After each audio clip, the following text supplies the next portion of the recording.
Hello, and welcome to PPMD's annual conference. This is day 2. I'm Ryan Fisher. I'm Senior Vice President of Community Engagement. And I'm Eric Camino. I am PPMD's Director of Research and Clinical Innovation. So this is day 2. I think day 1 went okay, right? Yeah, it was a great day. In case anyone missed it, we do have that entire day 1 already viewable up on our conference hub page. So you can go there and see that video. We had some really great content. Pat Furlong introduced us with a fantastic update on where we've come since Conference 2019.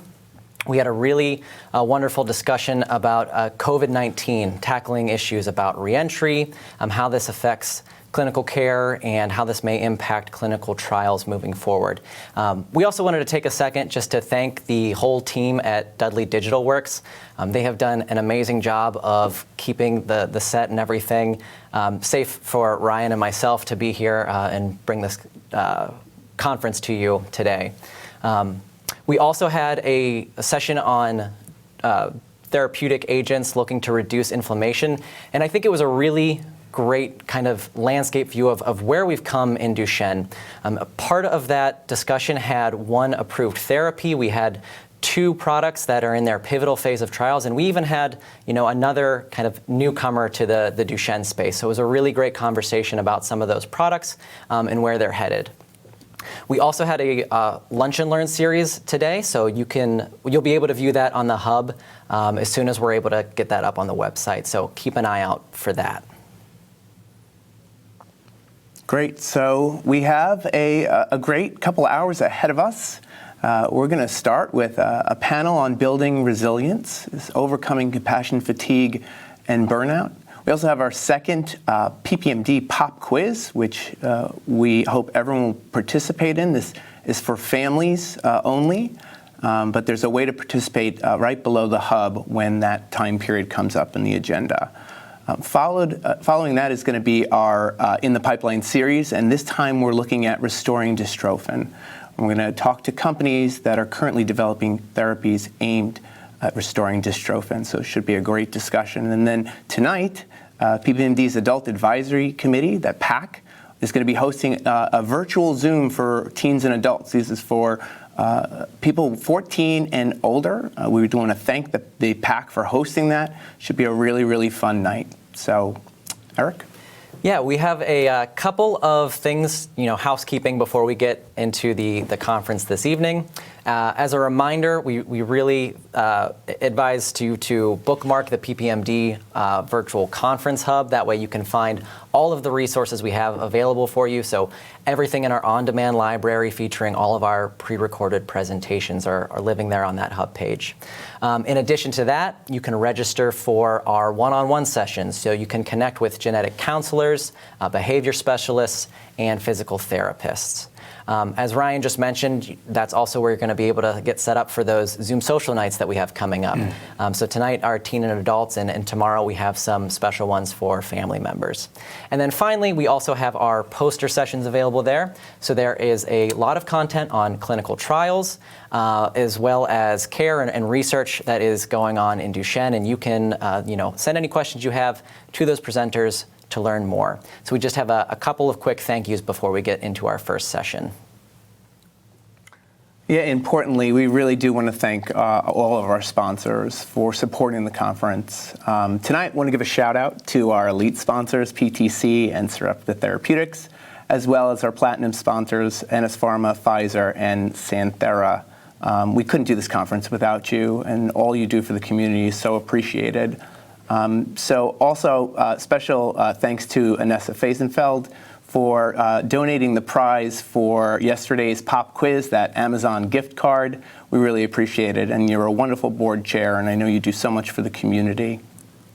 Eric? And with that, we are going to get started into our first panel for the evening. So this is a topic on resiliency, overcoming compassion fatigue, and burnout.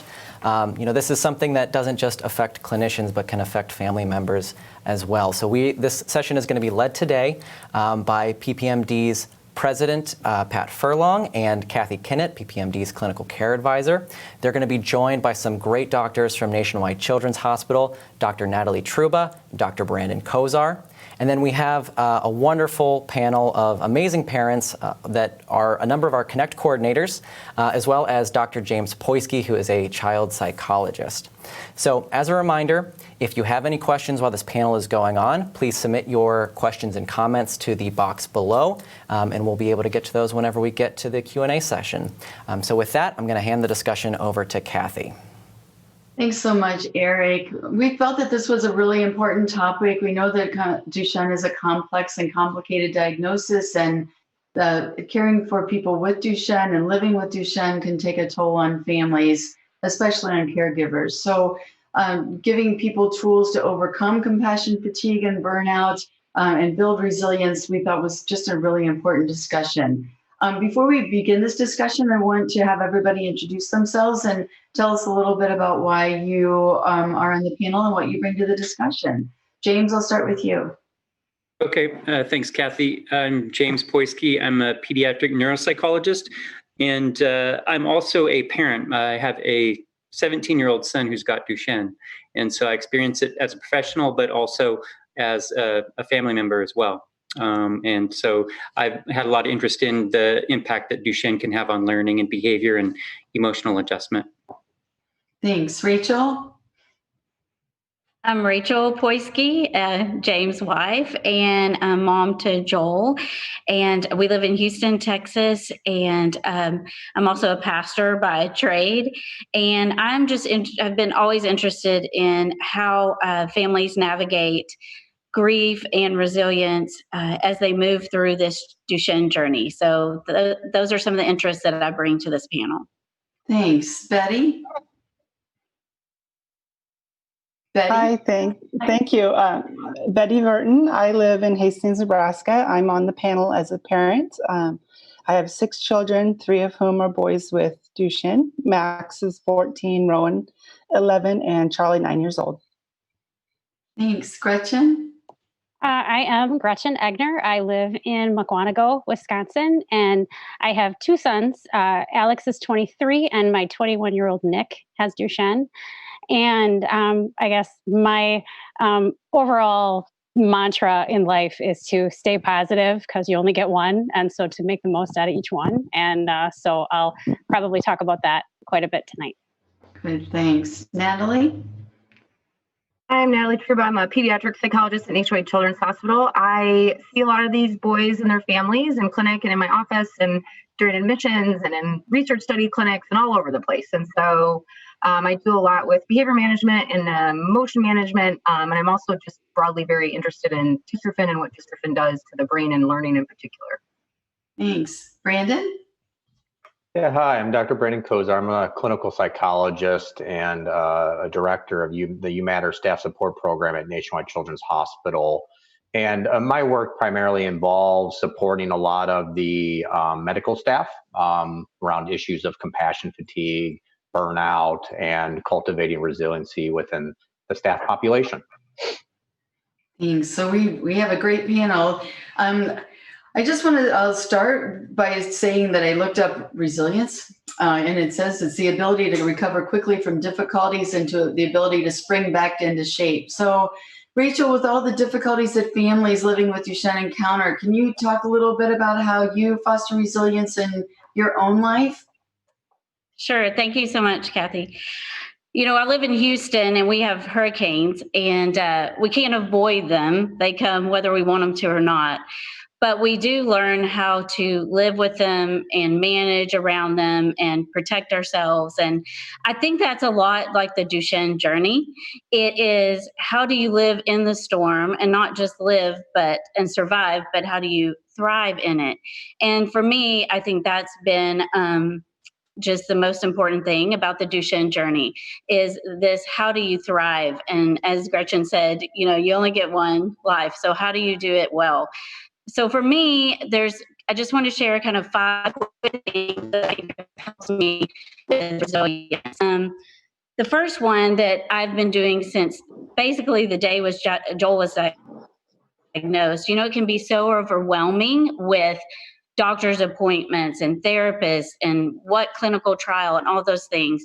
And so what I've done basically since day one is I picked one thing to get overwhelmed with so many things. So I just put on my to-do list, call this one doctor, do this one physical therapy, that sort of thing. And that has really helped me to break it up into pieces and has just helped my sanity for years. The other thing I think that's been important for our family is to not let Duchenne define everything, that we try to have other interests and other goals and things like that. And I think you can let it consume your entire life. And I'm not sure that's good for you or for our boys or the siblings. So that I would say would be the second thing.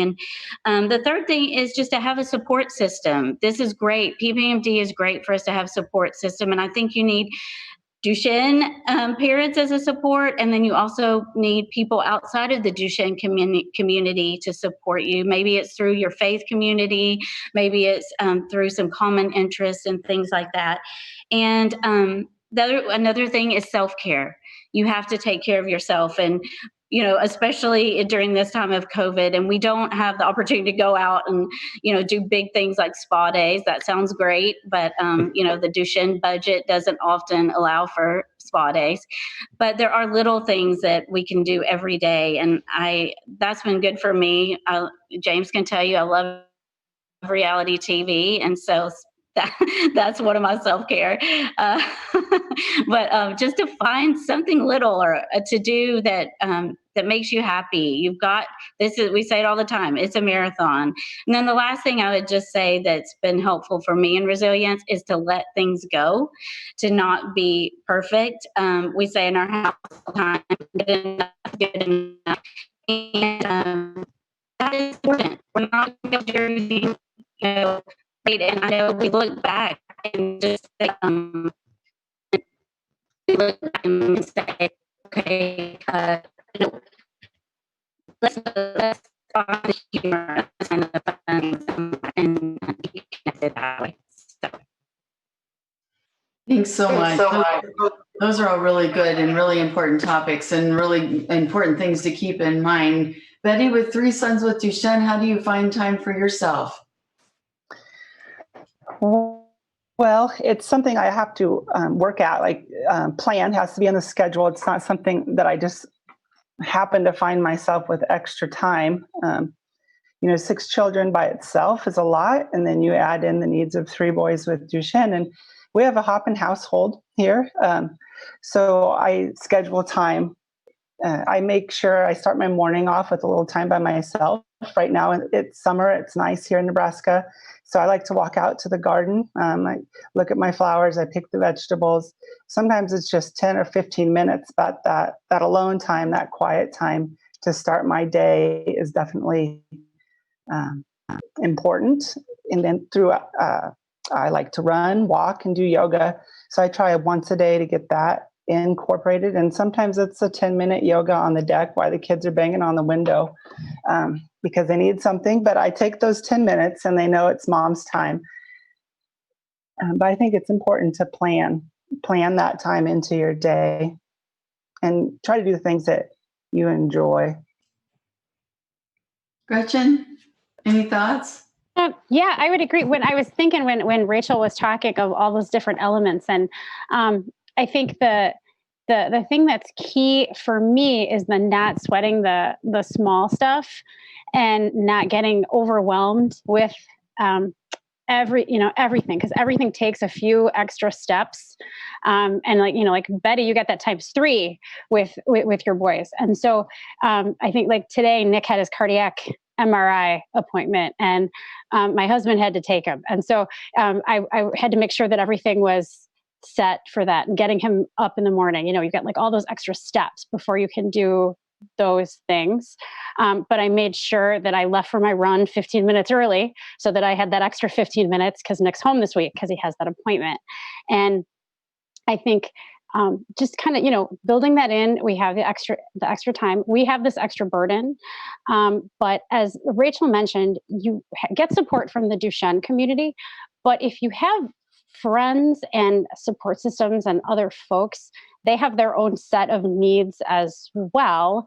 And so when you put in what your issues and problems that we have as Duchenne parents, there are other issues and problems that they have as well. And so spending time with them and letting them tell their story, so it's not always like, here's my struggle with my boy with Duchenne, I think that helps you put things into perspective. We've been dealt this, and so we have those 4 extra steps before we can get out the door to go to our appointment. We have to make sure before we go for our quick appointment that we have the extra urinal that we need to strap in and before we go in the van and we go somewhere. And of course, we all need to make sure that we have masks now, but we got to make sure we have masks now before we go with our boys anywhere. And so if we take it in stride, we have those extra steps, but everybody has issues and burdens. It's not like it's all just on us. And I know that seems easier said than done, but really the attitude that we put into it, if this is how we're going to do it and it's going to be fine, I think that, that not wears off, but that rubs off on our boys. And they see that, well, mom or dad, like, they got this under control. This is how we're doing it. This is how things are. We aren't so overwhelmed that we're not going to be able to get through this. Yeah, I think those are all really good points. And I think one of the reasons, or one of the ways that guys can feel like they've got things under control is if they feel like that they're a little bit more independent and that they can control their environment as well. So James, can you talk a little bit about how you establish independence in your household and how you have managed to do some of that with Joel? Yeah, and I mean it's an evolving process. I mean, we're always working on that, and I don't know if we've really kind of found any one thing that works. But I think you're always walking that line between, not catering to them too much. At least I don't know about other boys, but Joel certainly is always tempted to kind of ask for other people to do things that he could do himself, but then kind of play it off like he can't do it because he has Duchenne. And so we're always trying to find that balance of, being supportive, but also pushing him out of his comfort zone, but in a way that's manageable and in a way where we're not throwing him to the sharks, so to speak, or, kind of overloading him with too much stuff. Mm-hmm. And so, we try to focus on kind of just the daily tasks, the daily stuff that we have to get done, and kind of pushing him a little bit each day to try to take more of it on himself. And some days it feels like we're making good progress. Some days it feels like we've taken 10 steps back. But, I think we're always trying to take our best guess in any given situation. And that's kind of the best that we can do, as long as kind of as an overarching goal, we're trying to push for that and, kind of keeping that in consideration. Thanks. I think to become independent, we all have to kind of get out of our comfort zone a little bit. But so, Brandon, how do you encourage parents to help their kids get out of their comfort zone and help parents push out of their comfort zone as well? Because that's important too, I think. Yeah, it really is important. And, so when we look at this kind of concept of resiliency, right, and you kind of provided that definition of that kind of ability to kind of bounce back, if you will. The way that I've kind of often described it to parents, as well as, a lot of the medical providers that I kind of support through my work, is you almost think of it like this kind of emotional muscle, right, that needs to be strengthened. And so a lot of us, when we kind of think about, just strengthening, and certainly with Duchenne, muscular dystrophy, you understand this with the muscle fatigue that occurs with that. But just like many of us, when we're trying to strengthen a muscle, there needs to be strain associated with that. And then there needs to be some type of recovery that types of occurs. And in the same way, if we really kind of talk about kind of growth, and James, you mentioned it, and Gretchen, you mentioned it, Rachel, Betty, you all kind of talked about this, of how by pushing ourselves a little bit out of that comfort zone, we don't deny that in the moment that doesn't feel good, right? I mean, it's not fun. It's not that feeling in that moment is not satisfying. But what we see is that the people who really are the most resilient, the ones that kind of strengthen that emotional muscle, if you will, what they're able to kind of recognize is that adversity, that difficulty in the moment, that pushing out of that comfort zone, that actually is what's necessary in terms of being able to experience some type of growth. And so many of us, and many of you, I mean, I'm sitting here quite inspired by just listening to all of your stories of, I'm sitting here listening to these wonderful individuals in this panel, and I'm thinking, these people are so capable and in so many ways, And my bet is, and I'd love to hear from some of you, of how your experience with your children having this disease and the certain adversity that it has created for you, but how it also has shaped you and made you to be people that perhaps you never realized that you could be, and develop into people that you can never be, and to look back and see what you handle and what you can take on. And that is the essence of kind of trying to promote pushing out of that comfort zone. Is it's okay to not feel good in this moment. And that struggle, okay, is actually indicative of then growth that is occurring.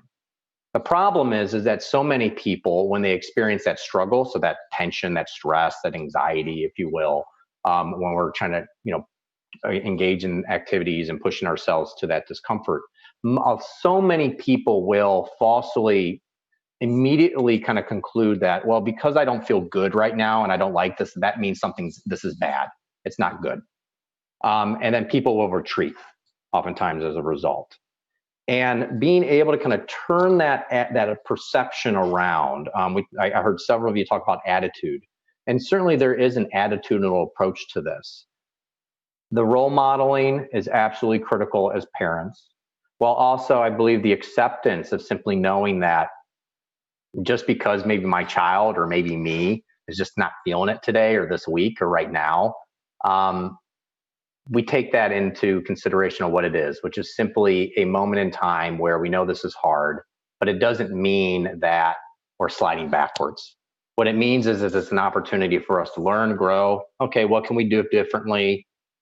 Maybe I can tweak this. Maybe I can approach this a bit differently next time. So then when we push, maybe we'll have a little bit more in our reserves. So that attitudinal approach is absolutely critical. But, children are children and teenagers are teenagers, young adults are young adults. And we know that they're certainly going to have their moments that is quite developmentally appropriate, where they're going to push back. And on some levels, we accept it as being okay. But as long as we continue down that path but we can do it. The last thing I'll say is that I really love this type of quote of, the past doesn't define me as much as it trains me. And I think that in so many ways, that's what we really see in these remarkable individuals, many of you, and probably how you kind of approach life is that I'm not defined so much by my path, but it really kind of trains me to be able to take on more in the future. And that is a very, very healthy, resilient way of approaching any type of adversity. Those are all really, really important points. I think one of the hardest things for parents is to push their kids when they're uncomfortable and to get them to continue to move forward in that discomfort, right? Natalie, how do you help parents kind of deal with that?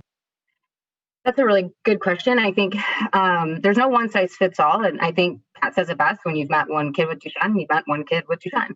And I think really it's, who your kid as an individual, who you are as a family unit, what your values are, and what's motivating the desire to push past that barrier. And, for my older guys, like sometimes it's like they don't want, like they recognize that this is hard on their family and they want to get better at having other people like put their socks on.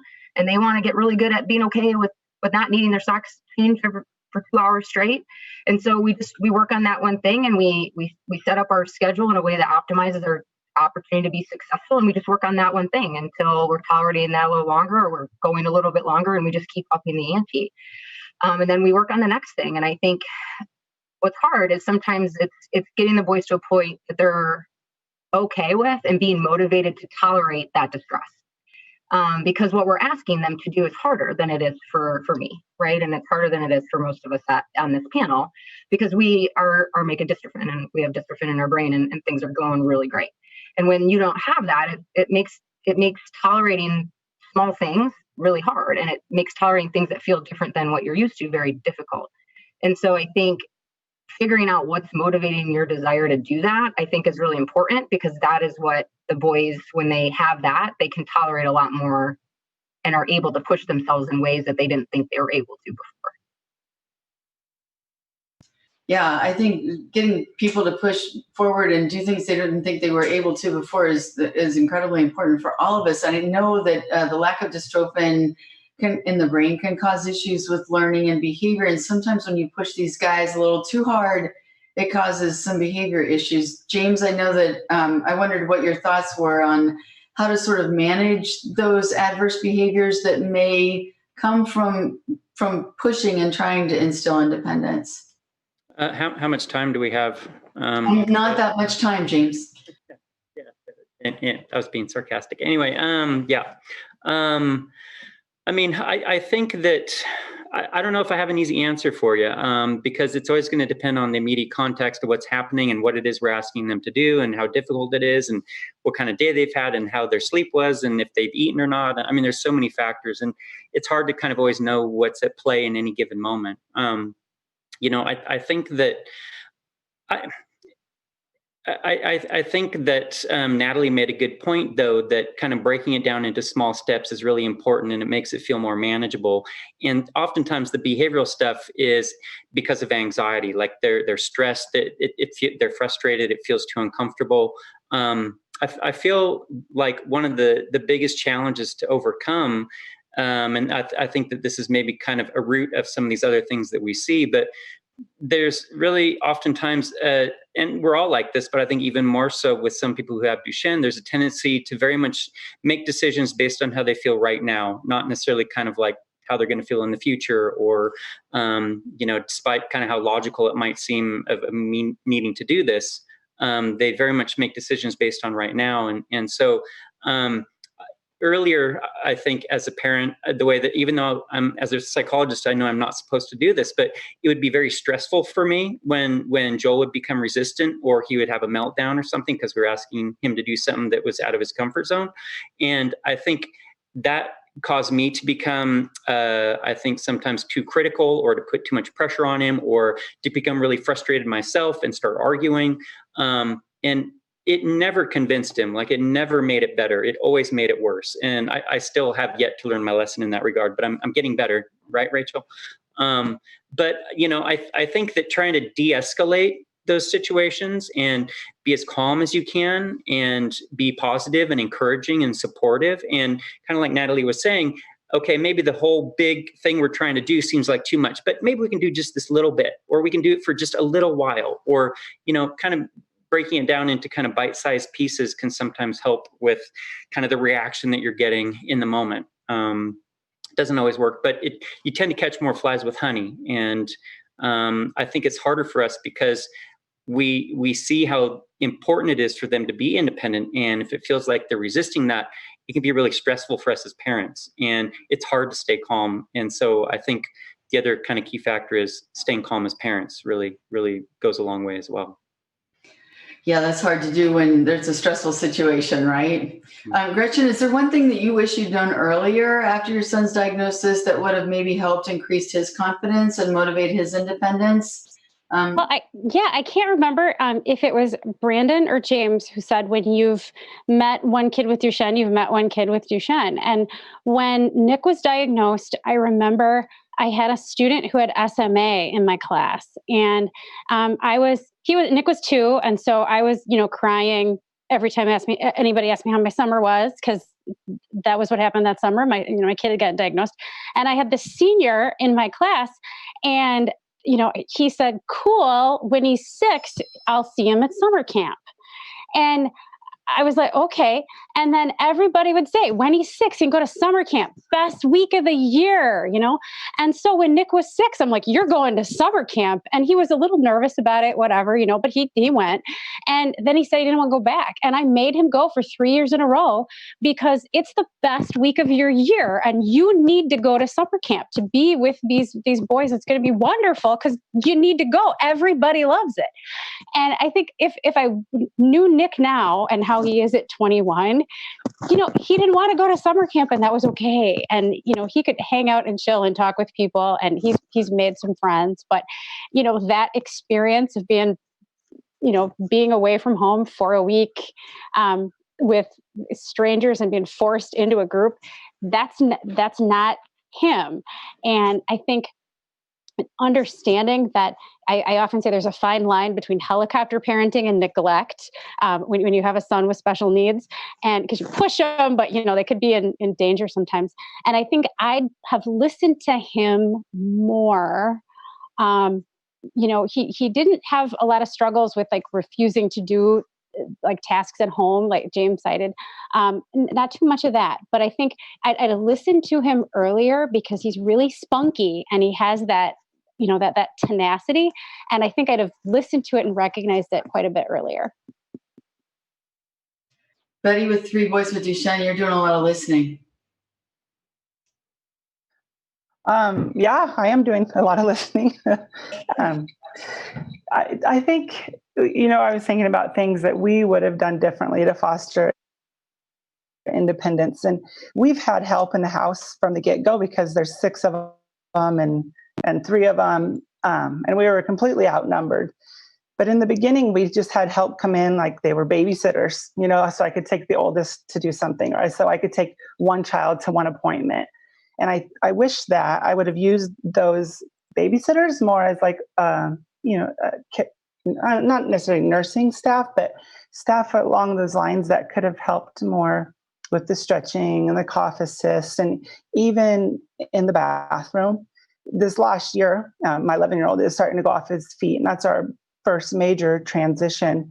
And he's needed more help in the bathroom. And although we'd had a new respite provider in the house that was doing cough assist and was doing stretching, Rowan had never had anybody else help him in the bathroom. And I wish, and I left one day to go just have a cup of coffee at a local coffee shop, and he called me from the bathroom. He used the Alexa and called me and was waiting for me to come home before he would not let the respite provider in to help. So I think if that's one thing I would have done sooner, would to get them more used to accepting that kind of help. Yeah, I'd love to hear from other people. That makes sense. I'm sorry. I'd love to hear from other parents as well about getting outside help and the professionals as well. So, sorry. Of course, I got a call at this very moment. It's really hard for boys to accept outside help from outside providers, and I think it's many times easier I hear from moms, it's easier if I just do it, or it's easier not to fight with them. So I'd love to hear how other people have engaged outside providers and outside help. James, maybe you could start with that. Well, we've actually kind of been fortunate in the sense that we've had grandparents who have moved here to be with us specifically, or at least in large part, to help out with care and support and that sort of thing. And I remember our first few years before that was the case, when we were really kind of on our own here in Houston, and it was really tough. I think when grandparents started mentioning, "Hey, do you want us to move there?" At first we were kind of like, there's the whole kind of, family and setting boundaries and, having some limits with family connections. But, then we realized, man, this is going to be something that's going to be kind of a marathon, and we're really going to need some help. And so we really encouraged that and arranged for Rachel's parents to move to Houston, and then my parents to move to Houston. And it's been a huge help. I think also too, we've been blessed at times too with friends who've volunteered to help out, at least kind of with small things here and there. Transportation, kind of going back to what Rachel said as far as being plugged into the Duchenne community, being plugged into the local Duchenne community. Other families and other parents of boys who have Duchenne have also been helpful as well, as far as giving rides and things like that. So we could always use more. I think we found that you can't be shy about asking, and some people might get kind of weird about that, but so what? Because if you don't ask, you're not going to get it necessarily. So sometimes you have to be a little bit aggressive about that, and even if it's a little bit awkward, you have to kind of throw it out there. Thanks, Rachel. I know that sometimes it's hard to push your kids and to get other outside people when there's a little bit of guilt involved with this diagnosis. around being carriers and trying to care for people in your household and care for yourself. So how do you encourage moms to manage the guilt around this diagnosis and that they sometimes have?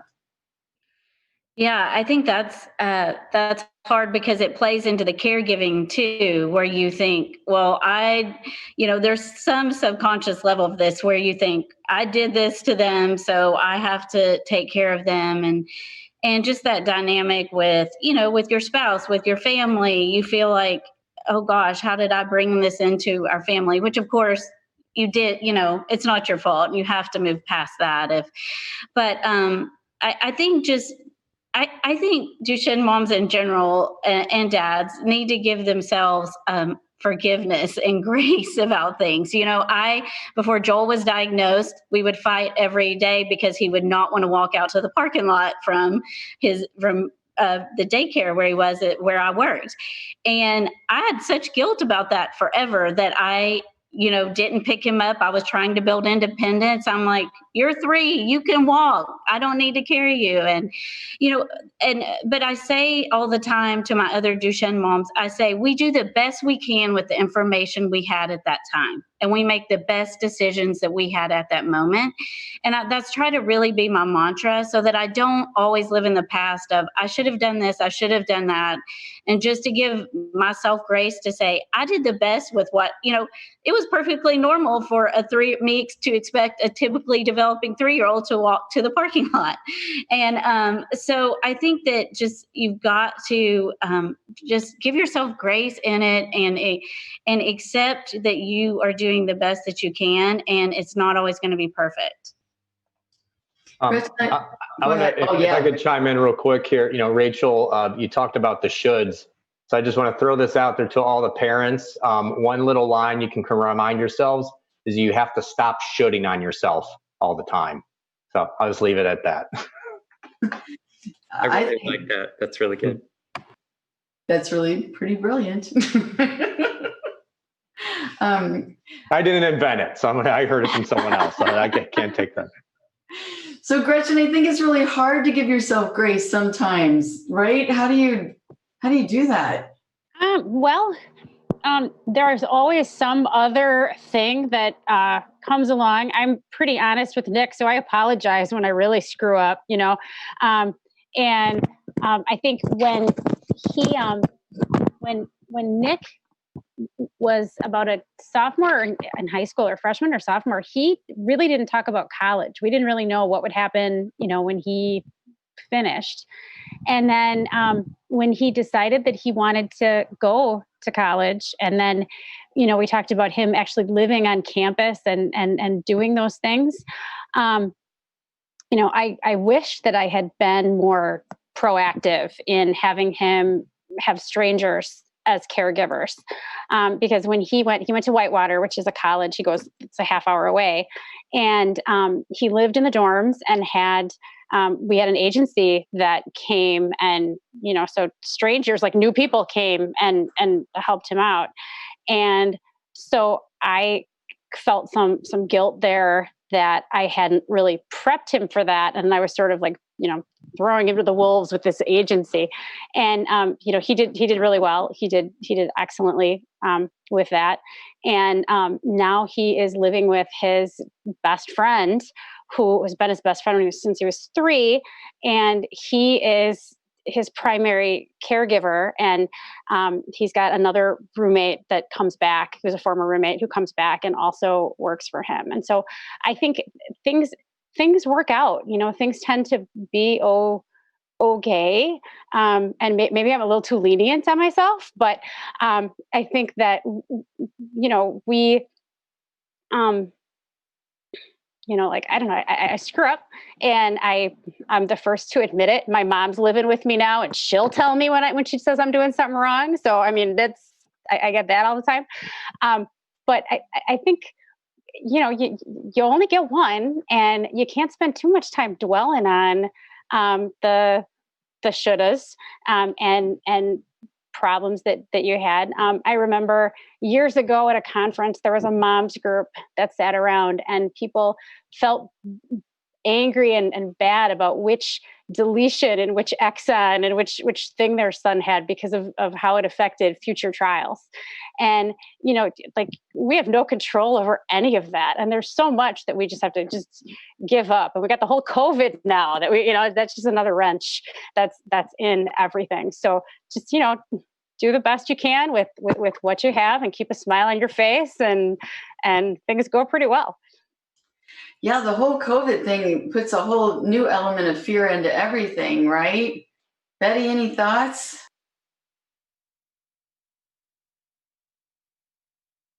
I'm sorry, I didn't hear that last part of the I question. said the whole COVID situation kind of increases everyone's fear around a whole lot of things. How do you deal with the increased fear of the COVID and increased in the fear around Duchenne? And that's a lot of fear. So trying to find ways to cope with all that fear and find silver linings. How do you sort of manage that?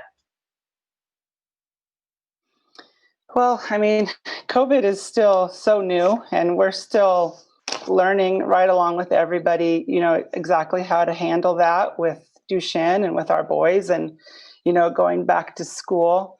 But I think in general, with things with Duchenne that have been difficult, our mantra has sort of been just to look for the joys, find the joy in the journey. I always tell kids, and most of you have probably heard me say it before, but like a mathematical equation, if we just look for all the little joys every day and we add them up, that sum is then whatever was bad that day.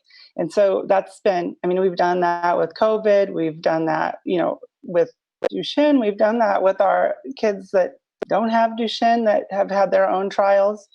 And we just look for the joy. And it's really a mindset. I think you have to choose that that's what you're going to do on a daily basis, not just when everything is going well, but especially when things aren't going well, to be able to still say, but look, this good thing right here just happened. And we've done that a lot during COVID. We've, just an example, like Rowan, 11 years old, fell and broke his leg May 15th. He was just about ready to stop walking anyways. And it's our first broken anything, Duchenne child or unaffected child. And it totally freaked us out. And I was pretty sure that he would probably never walk again. But that happened. And we decided we're just going to put a pool in. We weren't doing physical therapy anywhere. We weren't, it's just been a difficult time. So we were going to put a pool in. And that boy got in that pool every single day. And when he got his boot off last week, the little booger walked. And that's huge. So that was better than breaking his leg. This morning, this is the first time since he got out of the boot that he got himself out of bed. And I was having coffee on the couch and he just opened the door and walked out. And I'm like, what are you doing? And that was happy. And I almost cried. And I'm like, so that none of that would have happened, I don't think, without COVID, because he wouldn't have been in the water every single day, bearing weight every single day. And we wouldn't have put a pool in without COVID, because I would have said, nope, we got other things to do. But so we found the joy. Isn't that funny how things all sort of follow the path they're supposed to follow, right? Rachel, any thoughts to add? Well, I think for me, what's been helpful in COVID is really to rely on other Duchenne parents, because again, it's a situation where, no one quite understands what you're going through except for them when your anxieties and fears come up. And it's hard, everybody has a different reason why you should go to school or why you should wear a mask or not wear a mask and all these things. But for me, I've found a lot of comfort in just calling my Duchenne friends and just saying, how do you feel right now? And just kind of taking your temperature. I have one Duchenne mom. I think she's the only other pastor mom Duchenne that I found.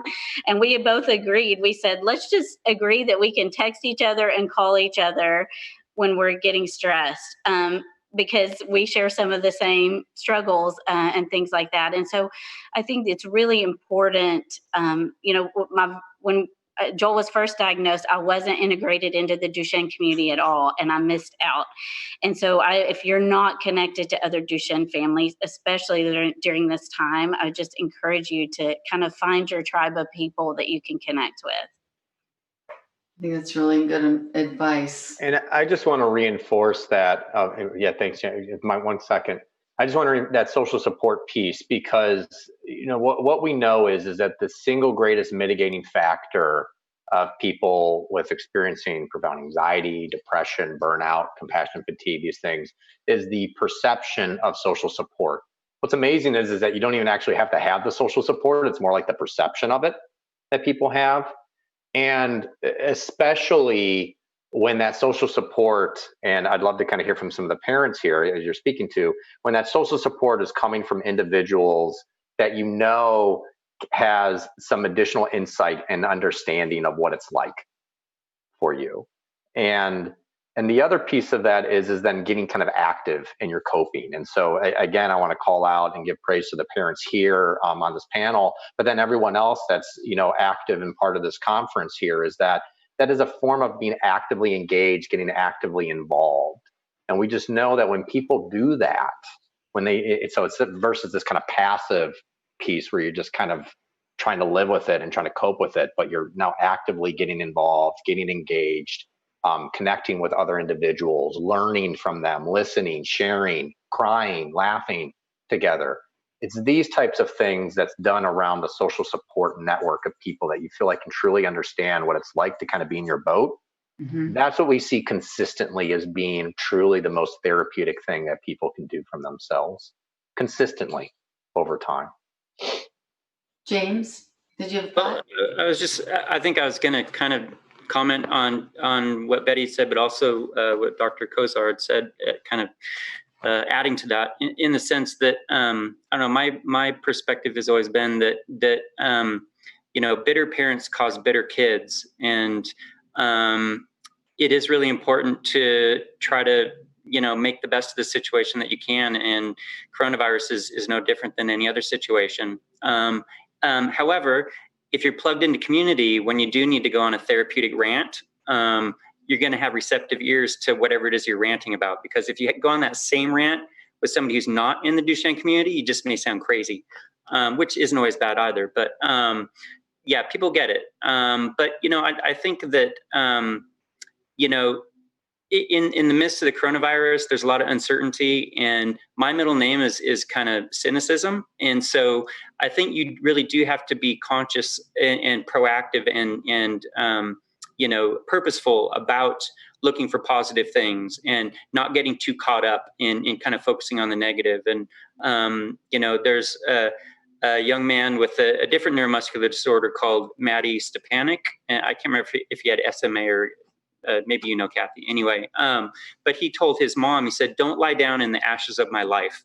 And I think there's something to that. Like, there's always something negative we can focus on, but, and it's okay to acknowledge difficult situations, but we can't get caught up in that, whether it's coronavirus or whether it's a decline in health or whether, it's you've got crazy family or whatever it is. I think as much as you can kind of balance the negative with the good, it really does help you get through it. And I think too, trying to have something to look forward to, that can also kind of help in those difficult situations. I found that that's helpful. If I always have kind of something to look forward to, it helps me kind of deal with those days when I am feeling a bit down or stressed or discouraged about things. Helps you kind of rebound. So. Yes, and speaking of having something to look forward to, I think it's really important for the guys to have things to look forward to, and so many of them so many times aren't given the opportunity to think about future plans and future goals. So Natalie, I'd love to hear what your thoughts are about when to get guys involved in their own care and when to start to think about future plans and along those lines of transition. Yeah, I agree with Betty and Griffin and all the other parents about starting early. And I think the tricky part about this is right as they're getting independent, they start to be dependent, right? And so it's this weird mind place that you find yourself in as a parent. And then you want to start to undo that, right, as they get more dependent on you and on other people. And so I do think having that start early is incredibly important. And we're talking like having even maybe like dads put socks on, right? Like the kids will say like, my mom is the only one that can do X, Y, Z, and this person does this. And it's like, well, maybe we swap those on like odd days, right? Like, it's just a schedule and it is what it is. Like, we're not going to talk about it. That's the plan. And I think we start talking about it early, and it's all under this umbrella of like, this is what's best for you. And being a parent isn't always, like, I'm sorry that you hate this bud, but like, this is what's best for you. And you'll thank me for it in 10 years.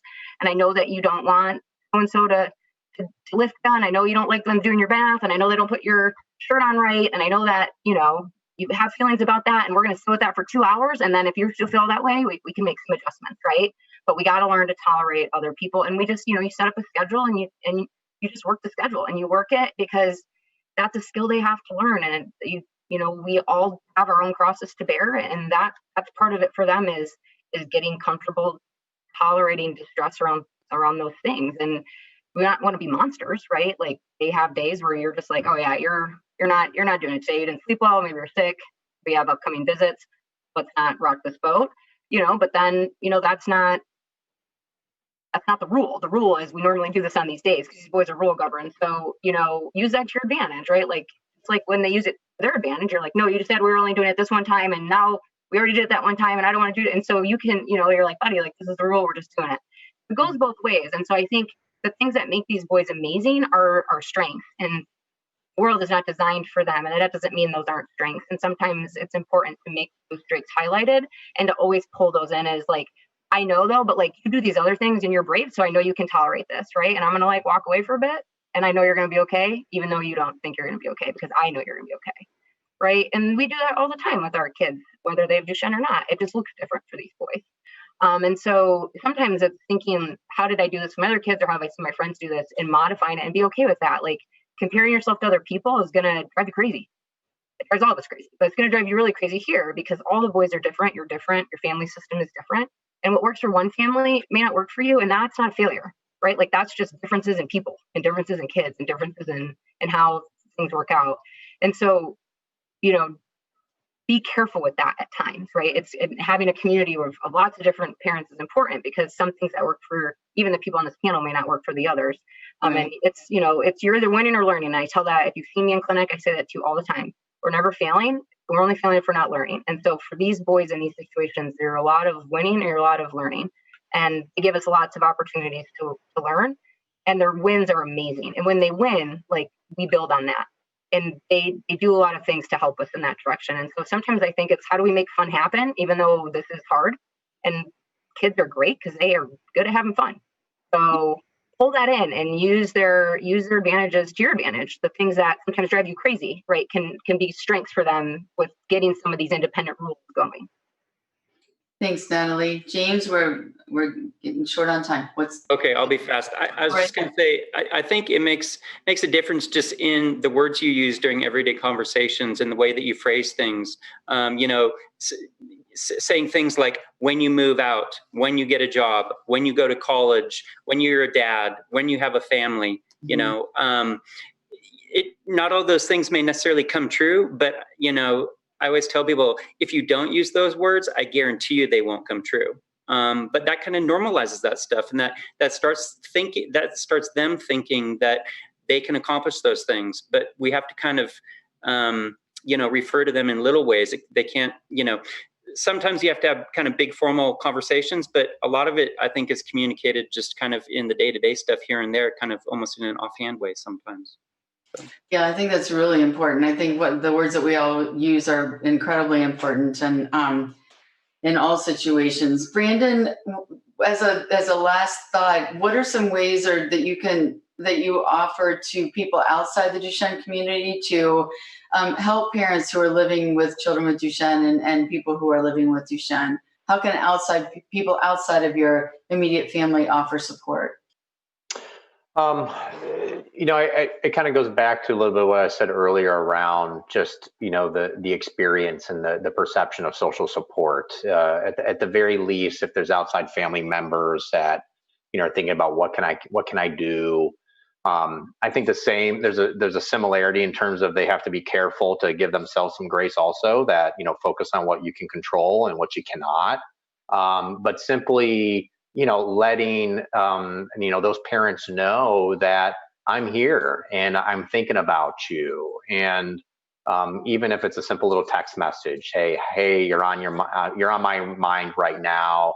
I'm wishing you just a happy, blessed day, or something like that. These little things just matter.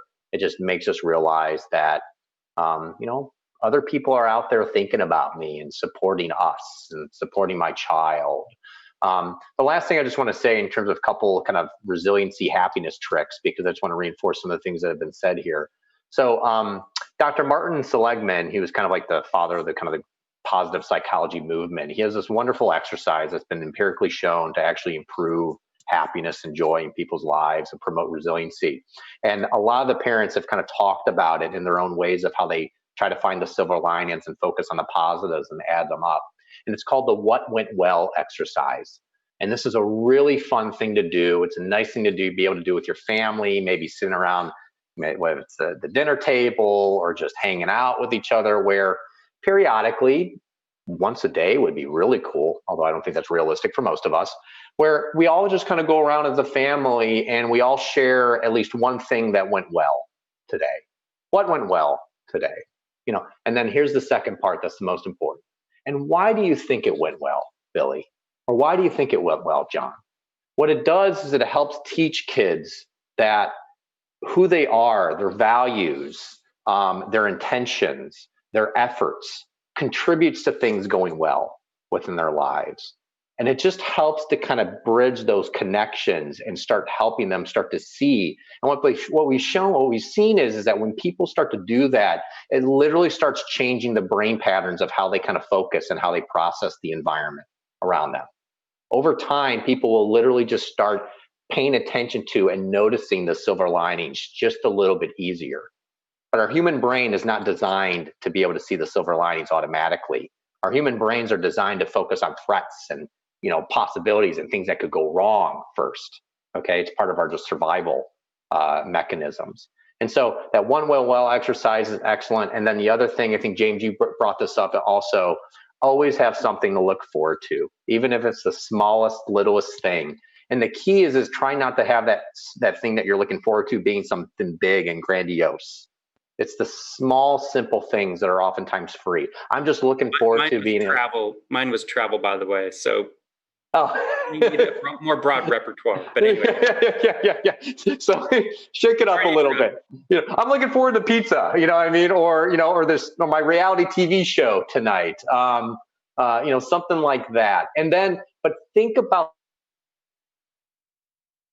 that thing that you're looking forward to in very detailed terms. Don't just kind of say it, but try to kind of actually live it in the moment. Especially if you're having a hard time, you're struggling, and you're having a moment. We're all going to have a moment. All people have moments. Life is stressful, nonetheless. With being parents of a child with special needs.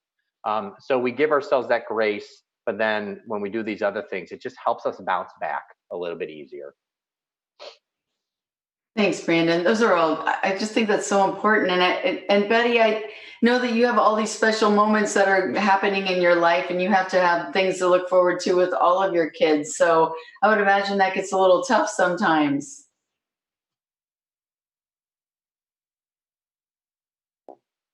Well, no, we just have a lot to look forward to. Everybody has their own special thing, and we look forward to it. Right now, we are going through getting our house accessible. And so when it's all the way done, we hope COVID's over, and we're looking forward, we're going to have a full access party. So everybody can come see how fully accessible our house is. So that's what we're looking forward to, a big accessible party.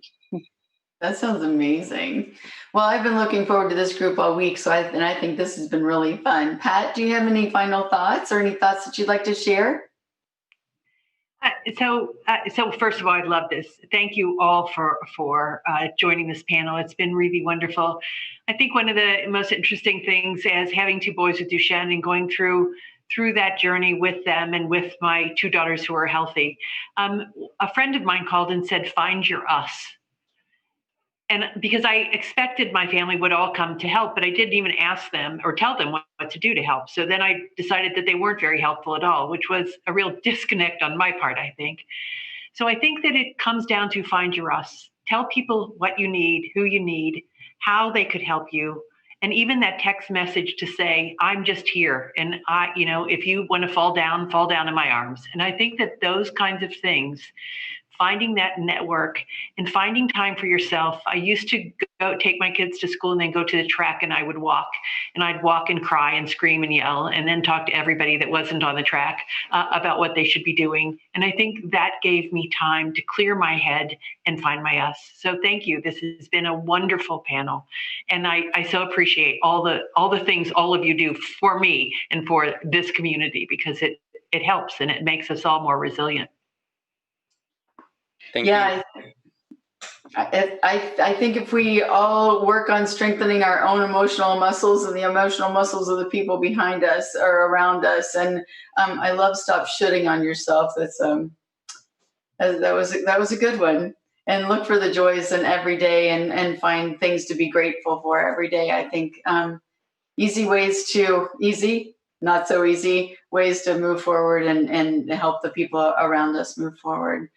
I can't thank you guys enough. This has been a wonderful panel, and we appreciate all of your thoughts and all of your suggestions. And thank you very much. Ryan, I'll kick it back to you and Eric. Thank you so much, Kathy, and the entire panel. It really was an incredible discussion. I know I got a lot out of it. You all did an incredible job. We're going to take about a 15-minute break now. When we come back, we're going to do our virtual pop quiz. You can find the link below your player to do the polling and the pop quiz. It's pollev.com/PPMD. You probably see it on your screen now. These polling questions are for families, and then the pop quiz is for everybody. And we'll be doing these throughout the conference, as you know, and there'll be some prizes involved. Followed by, we're going to have the In the Pipeline series, and we're going to be talking about restoring dystrophin. So we will see you back in just a moment. Hey everyone, thanks for tuning in. My name's Rachel, and I'm the Senior Vice President of Clinical Care and the Director of the Certified Duchenne Care Center program. And today I'm going to tell you a little bit more about our CDCC program. We currently have 27 pediatric and 2 adult centers, including 1 center that's duly certified for pediatric and adult Duchenne care. Each of these centers complies with standards of care and services that were established in the Duchenne Care Guidelines, published in 2018 in partnership with the CDC. This is a large and growing network of centers with plans to award additional centers. We currently have lots of centers in the pipeline with the ultimate goal of having a certified center in every state in the US so that every single family has access to excellent and standardized Duchenne care, regardless of where they live. Go ahead and check out our website, parentprojectmd.org/care centers, to view an interactive map with each of those centers, including information about each of them, like their director, who to call if you have a question or need an appointment, and other really helpful information. And of course, if you have any other questions about our CDCC program or other care questions, shoot me an email at rachel@parentprojectmd.org. Thanks, guys. Have a great day.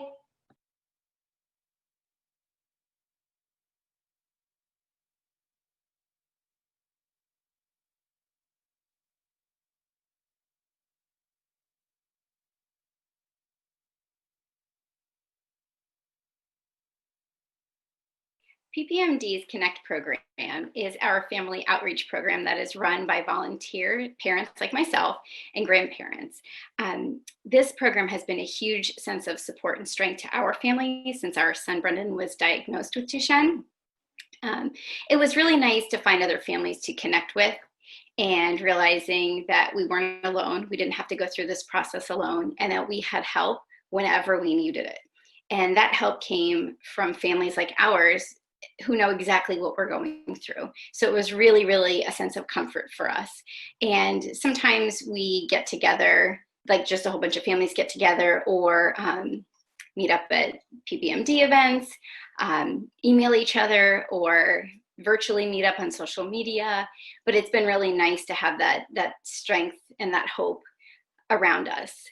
So if you'd like to learn more about PPMD Connect, you can log on to parentprojectmd.org/connect.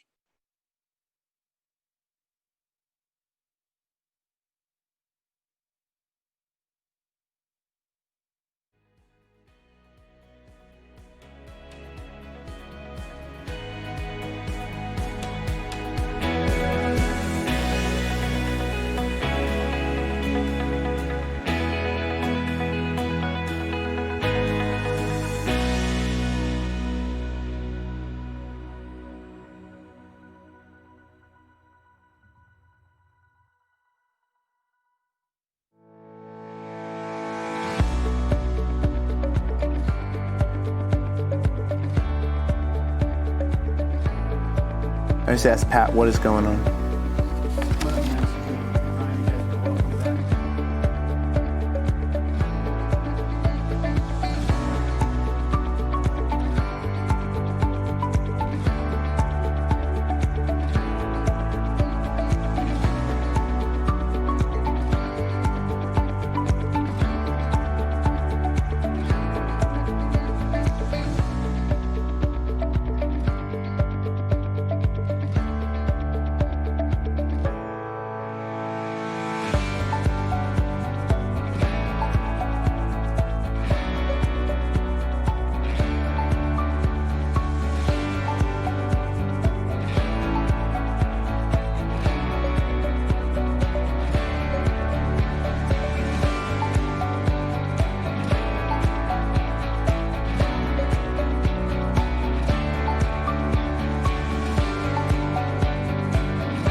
Hello and welcome back. We are going to kick off some polling and a pop quiz now before we get to our first session on In the Pipeline for today.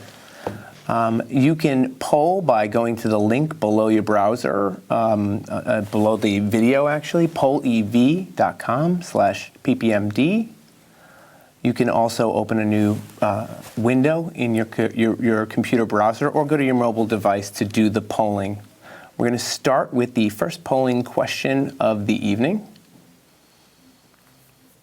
We're going to bring that up in a minute. And this question asks,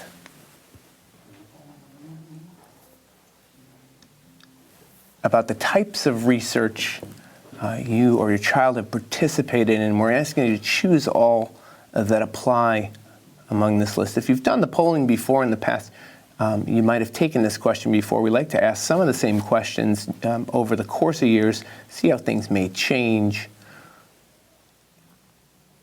Seeing a lot of participation in natural history studies and investigational drug therapies, although that's shifting a little bit, which is something, we're always happy to see. Part of that process of getting to our approved therapies, we do need participation from, members of the community.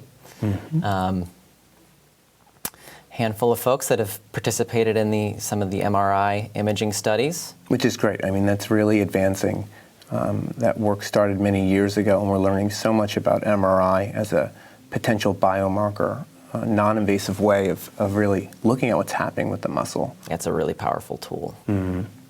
And a number of folks that, haven't participated, which is, maybe because, haven't had the chance. We always look towards ways that we can find additional sites. That way, folks that maybe aren't in those geographic regions can get access to trials. There's also for some clinical trials just do not fit into what they want to do, and that's okay too. They're certainly not for everybody, but I think we can move on to the next polling question among the four. Thank you all for answering that first one. Okay, this takes a little while to read. Which statement best describes your decision-making process for enrolling in a clinical trial? So take your time, read through all these options. What describes that decision-making process for you? So in addition to, on here we have some options of you talking with your clinician. We have tools on the PPMD website as well, so that way you can learn more about the clinical trials.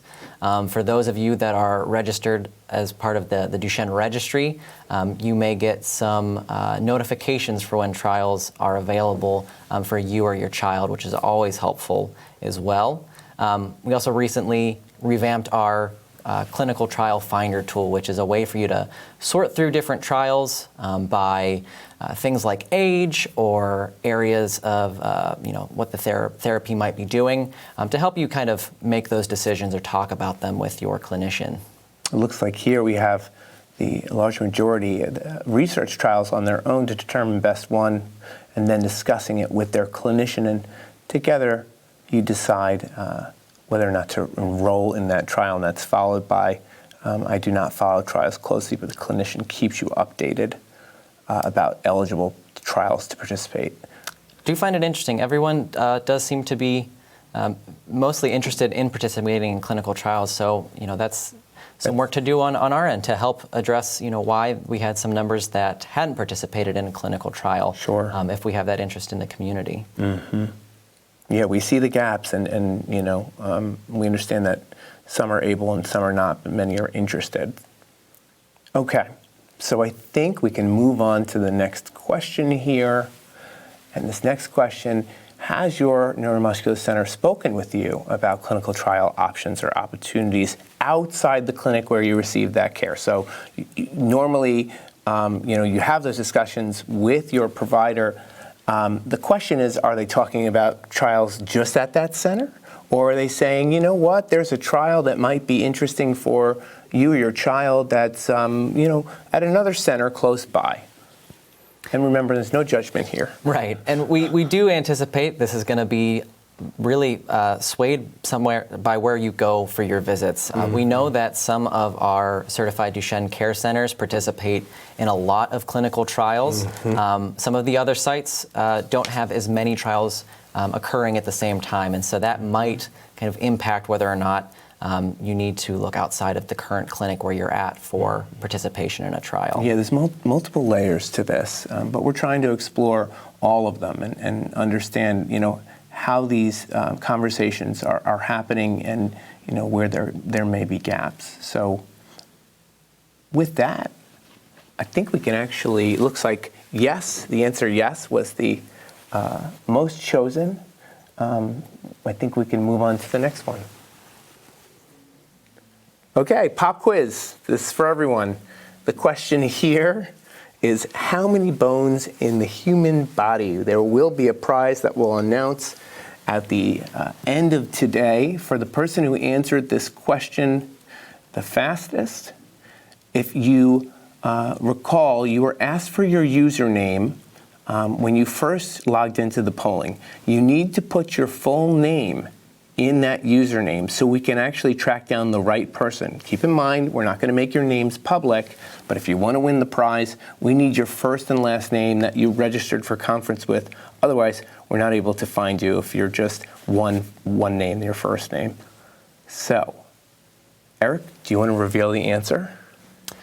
Sure. So our correct answer there is 206. So we will have to check on our stats and see who it is that... Looks like a lot of you got it right, which is wonderful. Great. You paid attention in anatomy class. Okay. All right, wonderful. So we're now actually going to kick this to our next panel, our In the Pipeline series tonight, Restoring Dystrophin. Eric, perhaps you can first give a sort of overview of this mechanism of action, this sort of strategy in drug development in Duchenne. Yeah, this is a really important area. We talked about inflammation yesterday in our In the Pipeline series, and part of that discussion was the fact that the absence of dystrophin was really a big contributor to that weakening of the muscle membrane, and as we'll talk about over the next couple of days, it's really that root cause. So as we know, the lack of dystrophin causes a whole host of challenges in this disease.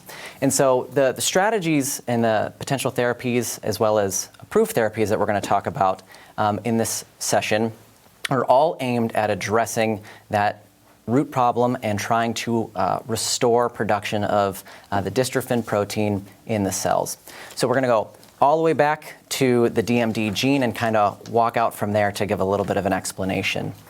So as I'm sure most of the people watching are aware, the DMD gene is comprised of 79 exons, and those exons contain the information that's going to be needed to make the protein. So from the gene, we have that information transcribed into the messenger RNA, and it's there in the messenger RNA where all of the exons need to be lined up kind of like pieces of the puzzle, and then that can be translated into the protein.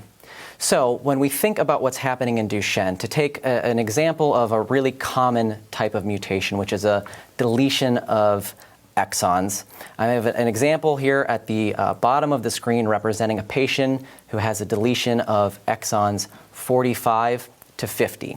And so in that individual, when that gene is transcribed into the messenger RNA, as we can see, exons 43 and 44 on the left line up nicely.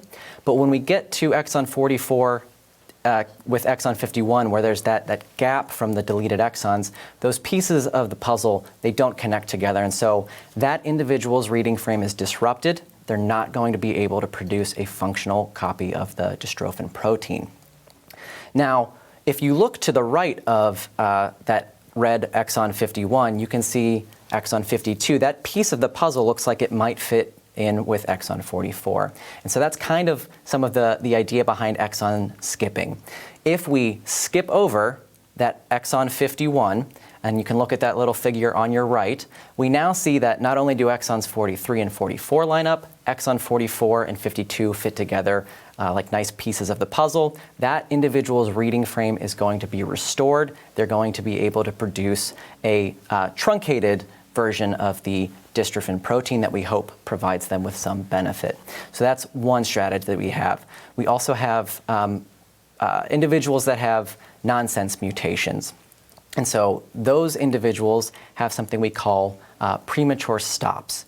So typically, that stop signal is going to come, at the end of the instructions to make a protein, but in those individuals, that stop signal comes earlier in the instructions, again, disrupting that reading frame and preventing functional dystrophin from being produced. So these are all therapies that are involved in targeting the messenger RNA to help restore some of that dystrophin protein. So I'm going to be joined today by Dr. Richard Abel from PTC Therapeutics, Dr. Nawada Yuichiro from Daiichi Sankyo. If you have questions or comments, please submit them in the comment box below and indicate which sponsor you're directing your question to. And with that, Dr. Abel, we're going to get started with you. Hey, thank you. Nice job, Eric, setting us up. That was great. I first would like to start just by thanking PPMD for pushing through and making this platform of sharing consistently available, especially during these very challenging times. And to the families, this too shall pass is my message that I have. Also here in my home, see the same thing. We'll get through this together. I hope that you are able to continue to find strength in the PPMD community. So today we're going to go through and discuss some recently published safety and efficacy results from our real-world STRIDE registry. And just to baseline everyone, a registry is different from clinical studies as it simply observes patients receiving routine clinical care. It is, in this case, there's no placebo arm, so all the boys are receiving Adelorn in addition to standard of care. A second benefit of the registry is that it allows a longer observational period than what you're used to in clinical trials. And overall, this will allow us better understanding of long-term clinical effect of Adelorn. Next slide, please. We are a public company, and these are our forward-looking statements. Next slide, please. So Adelorn is orally available. It's taken 3 times a day, and it promotes ribosomal read-through of a premature stop codon that's caused by nonsense mutations to restore full-length dystrophin, which Eric just gave us a touch point on. There is robust data from our clinical trials to support Adelorn's ability to slow disease progression, which enables boys to walk longer, stay more physically able, have fewer accidental falls, also preservation of lung function, and to improve one's overall quality of life. Adelorn is indicated for the treatment of nonsense mutation DMD in ambulatory boys aged 2 years and above, and most approved countries with the exception of Brazil and Chile, where it's 5 years and older. In the United States, it is considered an investigational product. However, we're in active discussions with the FDA regarding commercial approval. Next slide, please. The STRIDE registry is the first and largest real-world study for nonsense mutation DMD patients. STRIDE has been active now for more than 5 years, starting in March of 2015. It's our commitment to the community and the boys to follow them in this registry for a minimum of 5 years. And we have an expectation of completion of STRIDE through 2025. So that's 10 years of being able to follow these boys. The data here, which I'll show you, is an indication of how the boys are doing as a group as of July 9th, 2018. Next slide, please. So Adelorn is consistently well tolerated. In total, the evaluable safety population includes 213 boys across 11 different countries. On average, the boys have received the treatment for 632 days. And also keep in mind here that the majority of them are taking concomitant corticosteroids. So when you're looking at the treatment emergent adverse events, they were all generally or mostly generally mild to moderate in severity, and none of the severe TEAEs were related to the drug, and they were also small amount.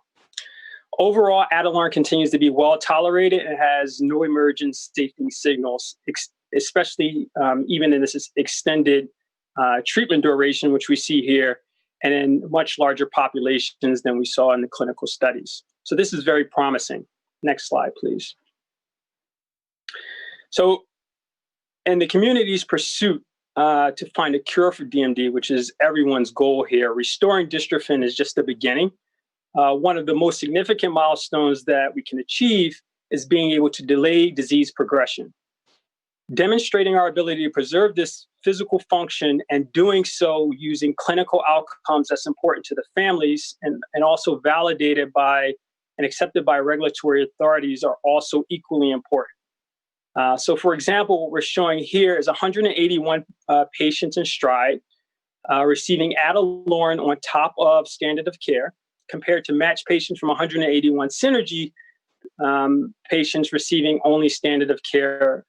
And the age of these boys in the two groups and when they're finding themselves needing full-time wheelchair use. So what's important here is by the age of 12, only 40% of the matched Synergy boys receiving standard of care alone had not transitioned to full-time wheelchair use, while 90% were still ambulatory in STRIDE. And based on the median age of loss of ambulation, Adalimumab provided a statistically significant improvement of 3.5 years, which has been consistent, of additional ambulation on top of standard of care alone. Next slide, please. When we look at lung function, another clinically important signal for DMD management, we know it declines in functional capacity over time and is accelerated with the loss of ambulation. We assessed here the decline of pulmonary function, so percent predicted FVC less than 60, less than 50, and then the age at which patients reach less than 1 liter. You can see only a few boys treated with Adalimumab reached the two milestones of percent predicted FVC less than 60 and 50, and none of them reached FVC less than 1 at the time of this analysis. So these data are extremely promising, suggesting trends towards Adalimumab delaying worsening in pulmonary function. Next slide, please. So what are the takeaways here? First, through STRIDE, PTC remains committed to being a community partner and fully understanding DMD, understanding the long-term effects of Adalimumab, and also improving overall clinical care. Second, Adalimumab continues to be well tolerated and increasing patient years of exposure. And then finally, there is extremely significant and promising long-term functional preservation captured here compared to standard of care alone that we are encouraged to witness. Next slide, please. So I just want to thank everyone involved, PPMD, all the families, and also the Synergy Natural History for the work that we've done together in STRIDE. Thank you. Thank you so much, Richard. I have one follow-up question that I'm sure is on the minds of many families in the U.S. We understand that there's been a small dystrophin study that's underway or is under analysis. Can you just give everyone an update on what's happening with the regulatory path in the U.S.? As much as you can tell us would be wonderful.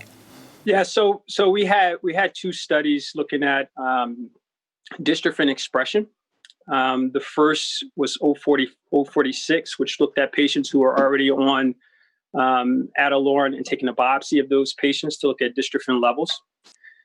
We had a second study, 045, where we had additional patients. These patients were naive to Adalimumab. They also received biopsies.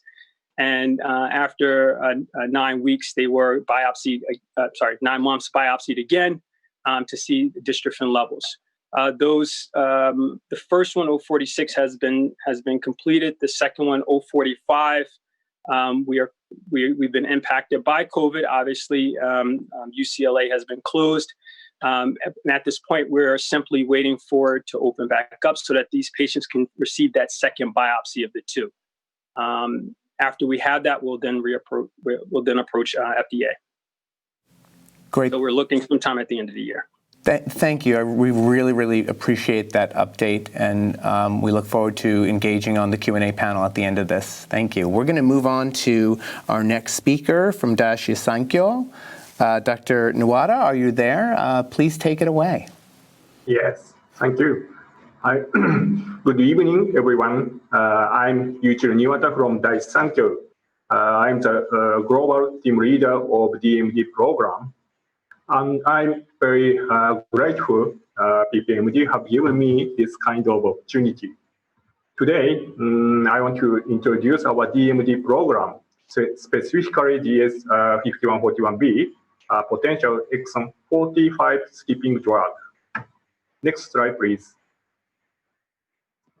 First, I will briefly introduce Daiichi Sankyo, followed by an introduction to DS5141 itself, and some non-clinical and clinical data. Finally, I will introduce future plans. Next slide, please. Daiichi Sankyo is a global pharmaceutical company and has presence in more than 20 countries globally. We are primarily focused on developing novel therapies in oncology, as well as other research areas centered on rare disease, immune, and cardiovascular disorders. So, the US subsidiary is Daiichi Sankyo Inc. in Baskin Ridge, New Jersey. Next slide, please.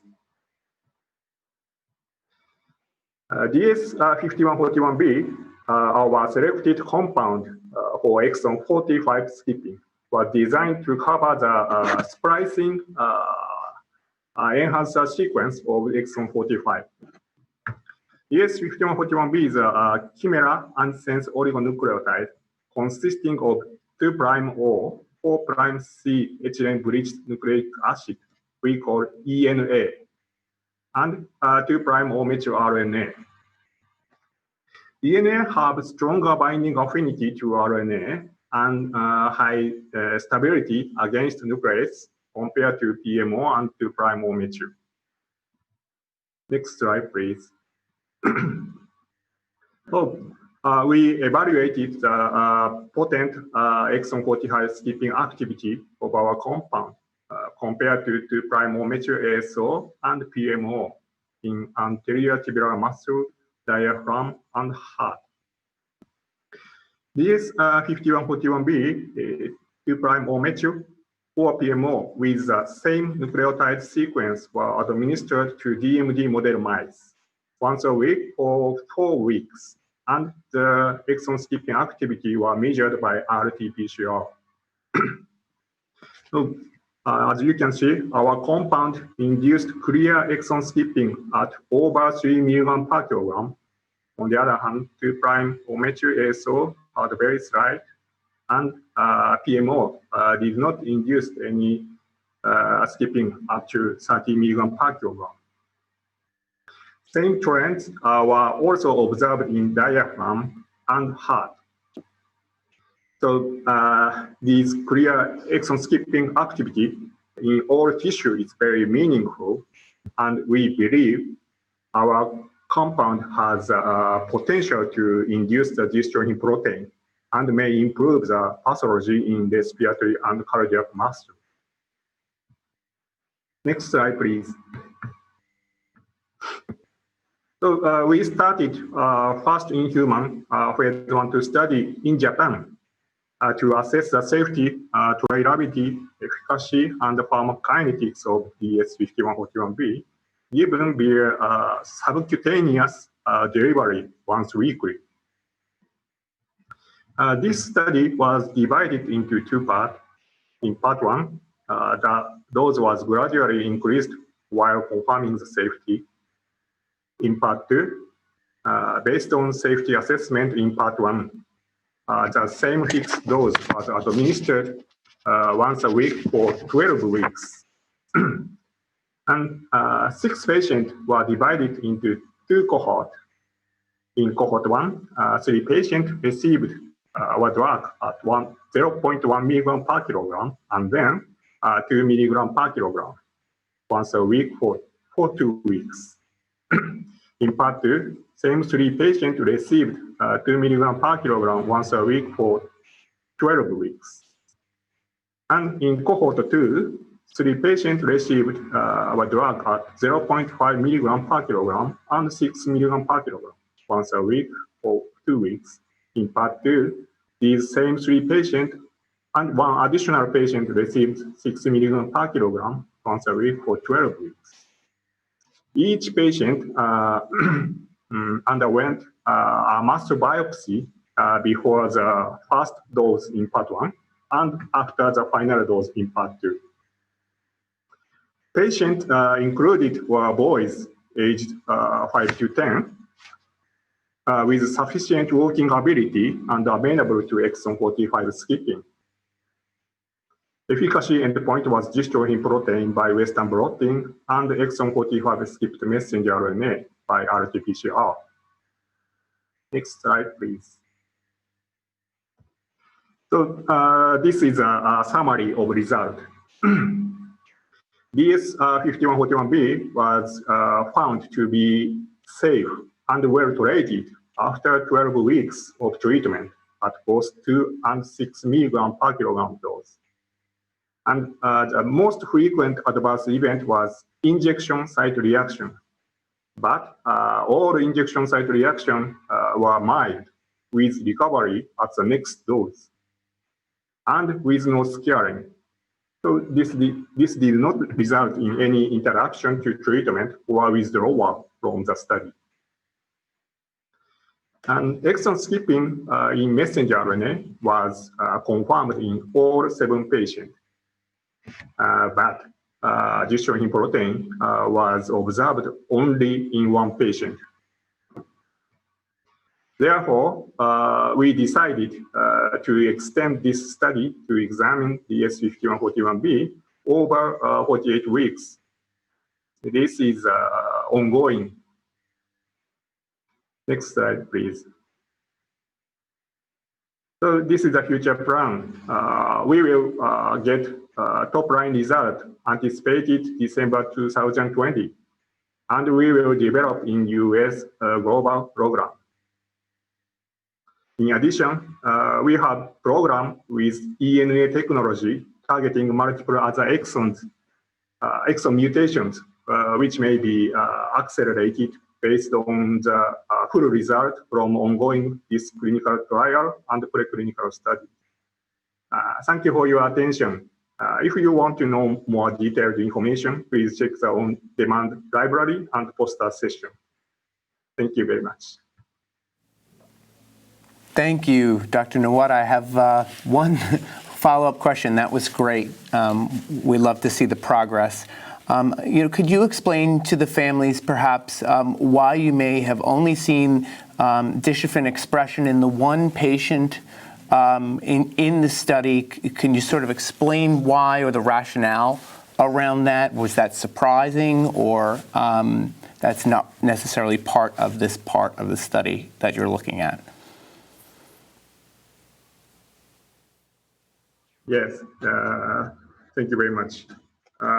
So this result is very surprising for us because we can confirm the messenger RNA skipping in all patients, but only in dystrophin protein production is only 1 patient. So that is very surprising. And we are considering the we think one of the reasons is the short dosing period. It means our clinical trial is only 12 weeks treatment. So that's why we are extending the study to 48 weeks now. So, yeah. Thank you. Thank you. That's very helpful. Okay, we're going to move to the next speaker. We really appreciate your remarks, and we'll be back for Q&A. Our next speaker with Sarepta Therapeutics is Dr. Olga Middleman. Olga, you're there. Please take it away.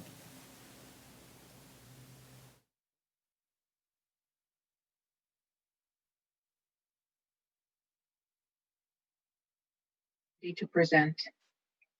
And we recognize that because of COVID, an unprecedented burden has been placed on the Duchenne community, and we hope that everyone has been doing well and continues to do well as we work through this difficult time. Here at Sarepta, our dedication to Duchenne is undeterred, and this presentation will highlight our continued commitment and our progress. Next slide, please. This is the forward-looking statement, so next slide, please. Next slide, please. Thanks. At Sarepta, we have a pipeline unprecedented in its breadth and depth across a diversity of modalities. These are designed to reach our company's goal, which is one day to ensure that there's treatment available to 100% of individuals with Duchenne. In all, we support 20 programs spanning from early stage to late stage and commercial products. Today's talk will focus on the highlights from our RNA targeted therapy platform. In the on-demand video library that's part of the PPMD meeting, we have videos posted on our gene therapy and RNA platforms, our patient service offerings, and our PMO Evolve registry. And tomorrow evening, Sarepta will be part of the gene therapy panel as well. Next slide, please. PMO is our core exon skipping platform designed to precisely target an exon and restore protein production. Eteplirsen was designed for skipping exon 51, and it has been available since September 2016 in the US. Golodirsen was designed to skip exon 53 and has been available in the US since late last year. And casimersen has been designed to skip exon 45. And I'm happy to announce today here that the new drug application for casimersen was fully submitted to the FDA on June 26th. If the FDA agrees to review it, they will provide us with the PDUFA date, which is their target date for the full review. Next slide, please. In the interest of time, I will not restate data on casimersen, which has been made public previously. Our study 101 is an early stage study. It's a safety study with participants ranging from 7 to 21 years of age with limited or no ambulation. As there was no biopsy done in this study, there is no dystrophin expression data available from this source. However, in the past, we have shared dystrophin expression data from our Essence 301 study. This is a late-stage placebo-controlled trial of both casimersen and golodirsen, which is ongoing and remains blinded at this time. This study is currently recruiting outside the US, and you may find out more information about it on the video library and at clinicaltrials.gov. Next slide, please. PMO is our next generation exon skipping technology, which is designed to enhance the PMO. The P in PPMO stands for peptide. And this, in animal studies, has demonstrated that a conjugated peptide greatly increases cell penetration and is able to deliver PMOs to unique muscle cell types, such as the heart. And this enhanced cell penetration could potentially lead to a more efficient dosing for patients. So for example, in our PPMO program, we dose every month, not every week. And I would like to share with you today that our specific product, the PPMO SRP-5051, was granted fast track designation by the FDA last week. Next slide, please. This is a slide of our ongoing exon skipping trials in the United States. And the first listed is the PPMO trial Momentum. This is an early stage trial, and it is a multiple ascending dose study. We have already conducted a single ascending dose study, and those patients have been offered an opportunity to enroll in an open label extension. Here is a multiple ascending dose study. So our goal in this study is to push the dose as high as possible if tolerability and safety profile permits it. The age range in this study is wide, 4 to 21-year-olds, and we are accepting ambulatory and non-ambulatory patients. The next study is the PMO trial Essence. This again is a placebo-controlled trial for casimersen and golodirsen that is currently enrolling outside the US. And last on this slide is the PMO mission study. This is the eteplirsen confirmatory trial. And in this study, we're looking to compare a high dose of eteplirsen to the currently approved dose of eteplirsen, which is 30 mg per kg per week. Next slide, please. So what is next? Why are we so excited? We're excited that the NDA submission has been finalized with the FDA for casimersen. We're excited about the confirmatory studies Essence and Mission. We are looking to expand our global sites, so please continue to check clinicaltrials.gov as this site is updated in real time. And our team is working very diligently to mitigate any disruptions that COVID may cause to dosing of patients or data collection, and to make patients' lives and caregivers' lives easier in this difficult time. We're excited about our PPMO program because we're looking to finalize our dose with the Momentum study. We're looking to determine the next steps for the clinical PPMO program and to evaluate additional exon skipping targets for the PPMO program. Next slide, please. I want to thank everyone, especially PPMD and the community, for this opportunity to participate in this forum. If you have any questions after this presentation or any subsequent presentations, please don't hesitate to reach out to us at advocacy@sarepta.com. Thank you. Thank you so much, Olga. That was great. One follow-up question. In regards to the high-dose trial for eteplirsen, do you see you all trying to go with a higher dose with Vyondys eventually as well in some sort of study?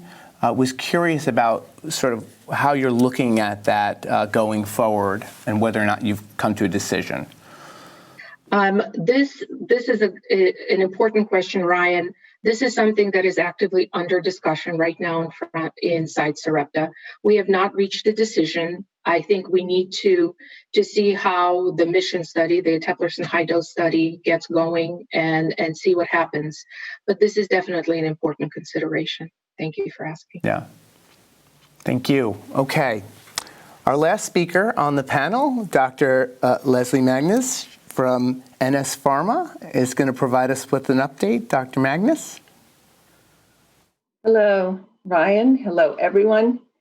Thank you to PPMD for organizing this meeting. As mentioned, I'm Dr. Leslie Magnus. I head up medical affairs at NS Pharma, and I'm so happy to be able to join you today to share our information on Viltolarsen with you. Next slide, please. Here's our forward-looking statement. Next slide, please.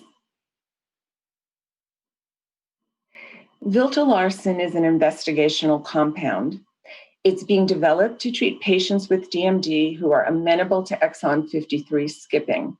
And as you'll see in our first bullet here, there are a number of different deletions of exons that can make a patient amenable to exon 53 skipping. For example, 43 to 52, 45 to 52, and others as well. Viltolarsen has been studied and is being developed as a once-weekly 60-minute IV infusion and has been examined at 2 different doses, 40 milligrams per kilogram per week and 80 milligrams per kilogram per week. As you'll see on the next few slides, our studies have demonstrated that treatment with viltolarsen resulted in the production of a shortened dystrophin protein and has, at those levels that were achieved on average, were approximately 6% of normal dystrophin levels. We have also found in our clinical studies significant improvement in motor function when viltolarsen-treated patients were compared with a matched historical control group. Next slide, please. The journey for viltolarsen here in the US began in March 2016, so just a little over 4 years ago, and that was when the FDA accepted the viltolarsen investigational new drug application. Over the ensuing years of 2017, 18, and 19, clinical trials were being conducted with viltolarsen in both Japan and North America. And fast forward to present day, in October of 2019, our global phase 3 trial was initiated, called RACER 53, and it is ongoing as we speak. Importantly, in December 2019, NS Pharma completed the new drug application submission with the data from those Japanese and North American studies. And this resulted in February of 2020, the FDA accepting the viltolarsen NDA submission. In March of 2020, so just a few months ago, viltolarsen was approved in Japan by the regulatory authorities in that country. So this makes Japan the first country in the world to have commercially available viltolarsen. In May of this year, the North American phase 2 study was published in JAMA Neurology, and I will be sharing some of that information with you on the next few slides. Next slide, please. On this slide, we're looking at the primary endpoint of the study, which was dystrophin protein production levels. We assessed the dystrophin levels using a validated Western blot assay, which is considered the gold standard for measuring dystrophin production. We can look at the data in 2 ways. We can look at it as the full cohort of all the people together, and we can look at it as individual patients. Let's start by looking at it as the cohort or the whole group in its entirety. If you look on the bottom of the graph, you can see that before treatment with viltolarsen, patients on average had 0.3% dystrophin levels and 0.6% dystrophin levels in the 80 milligram group.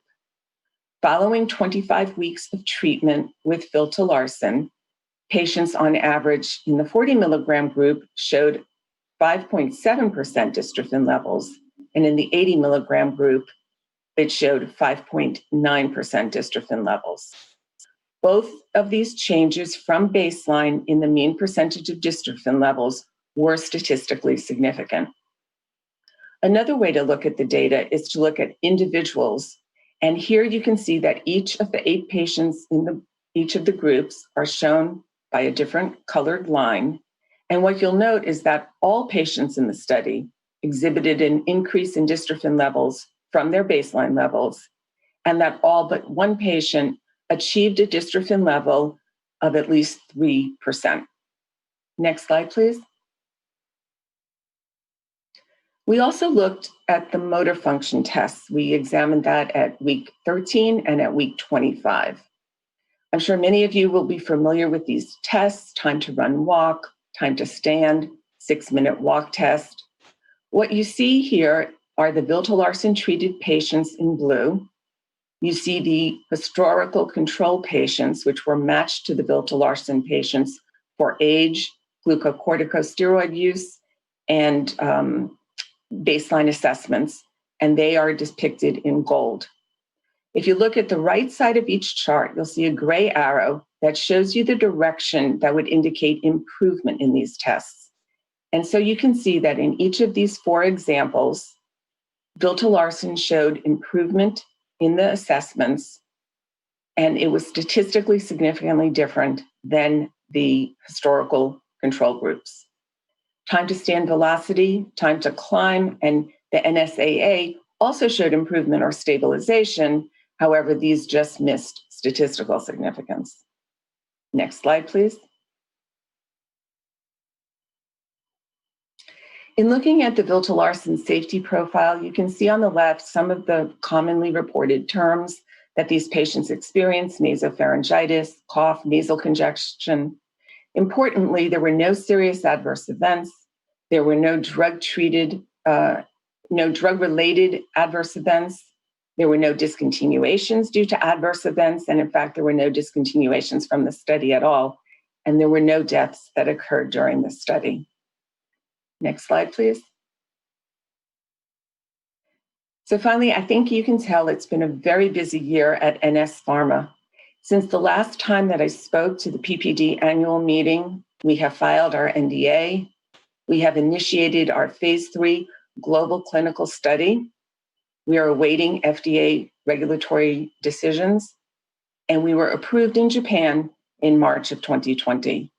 In addition, we've established NS Support Program, which is a customer support program that can help with benefit verification, copay support, and information about product administration in either the hospital or at-home setting. Thank you so much. Great, thank you, Leslie. That was wonderful. One question before we get to the full panel for Q&A. In terms of when you looked at the data, you had those on 40 and those on 80 for the dose. Did you see a difference in the functional outcome measures between those groups of patients in terms of better or worse in the end? Because the cohorts are so small with only 8 patients in each group, the functional improvements were assessed as the total pooled group of patients. That is something that we might want to go back and look at. But for right now, the data that I shared with you is the pooled group of patients. Quick other question. You all were approved in Japan on 80 milligrams? Thank you. Okay, yeah, yes, I just want to confirm that. Okay, I'm going to turn this to Eric now, who's going to start the panel Q&A. Yes, and as a reminder for everyone, we've had a number of questions come in, which is great. If you can continue just to identify the sponsor that you're directing your question to, that would be fantastic. So this first question that we had come in, or we've had a number of questions from parents and family members, and this is to more of the exon skipping products. What other exon or skipping targets do you have kind of in your pipeline? And so we can start with Sarepta. Hi, thank you. Thank you for this question. So we are also looking at exon skipping technology for exon 52, 44, and 50. And again, the goal at Sarepta is to offer treatment options to 100% of patients. So we hope that with eteplirsen, olezarsen, and now casimersen being evaluated by the FDA, and additional exon skipping technology in our pipeline, we would be able to get closer to this goal. Great, thank you. Dr. Nuwata? Thank you for your question. And we have exon 44, 50, 51, 53 skipping drug using our EMA technology in non-clinical stage. So we will determine which project to advance to clinical stage in near future based on further research evaluation. Thank you. Great, thank you. And Dr. Magnus? Yes, we're currently investigating exon 44, and we hope to have others as well in the near future. Great. We love to hear about those expansions. This next one came in for PTC. And so, as you mentioned, Dr. Abel, some of the countries where Ataloran is approved, the label is for 2 to 5. Other countries, it's from 5 and up. As you're getting ready for the U.S., are you expecting the label to be for 2 to 5 or 5 and older? if you can comment on Yeah, so we're approved with Adalurin in over 50 countries, I believe, at this point. We're constantly submitting new applications globally. And only 2 of those countries currently are for 5 and older. We've seen that the countries now, with the completion of our 030 study for the patients 2 to 5, and being able to submit that into our packages, that it shows benefit, at least from a PK perspective. So we'll submit a complete package to the FDA that will also include that, and hopefully they'll see the benefit in the 2 to 5 group. Great, thank you. This one came in for NS Pharma, which we're very excited to hear about the the approval in Japan, and wait to hear what's happening with the FDA. The parent asked, what is the plan for submission with the EMA? We are currently discussing that internally, and just as soon as we have our discussions and decisions made, I'm sure we would be releasing that information. Great. This one we had for Sarepta. So this was from a parent whose child took part in the ESSENCE trial.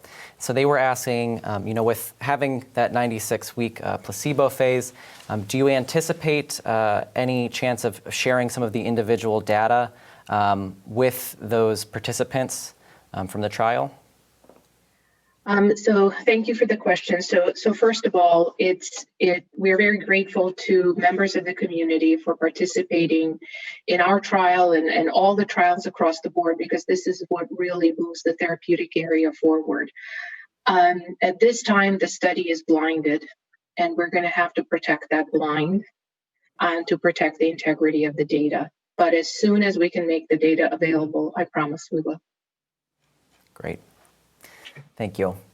And then for Daiichi Sankyo, do you have, or can you share maybe when you might be able to share with the community data on the dystrophin, the amount of dystrophin produced from your study?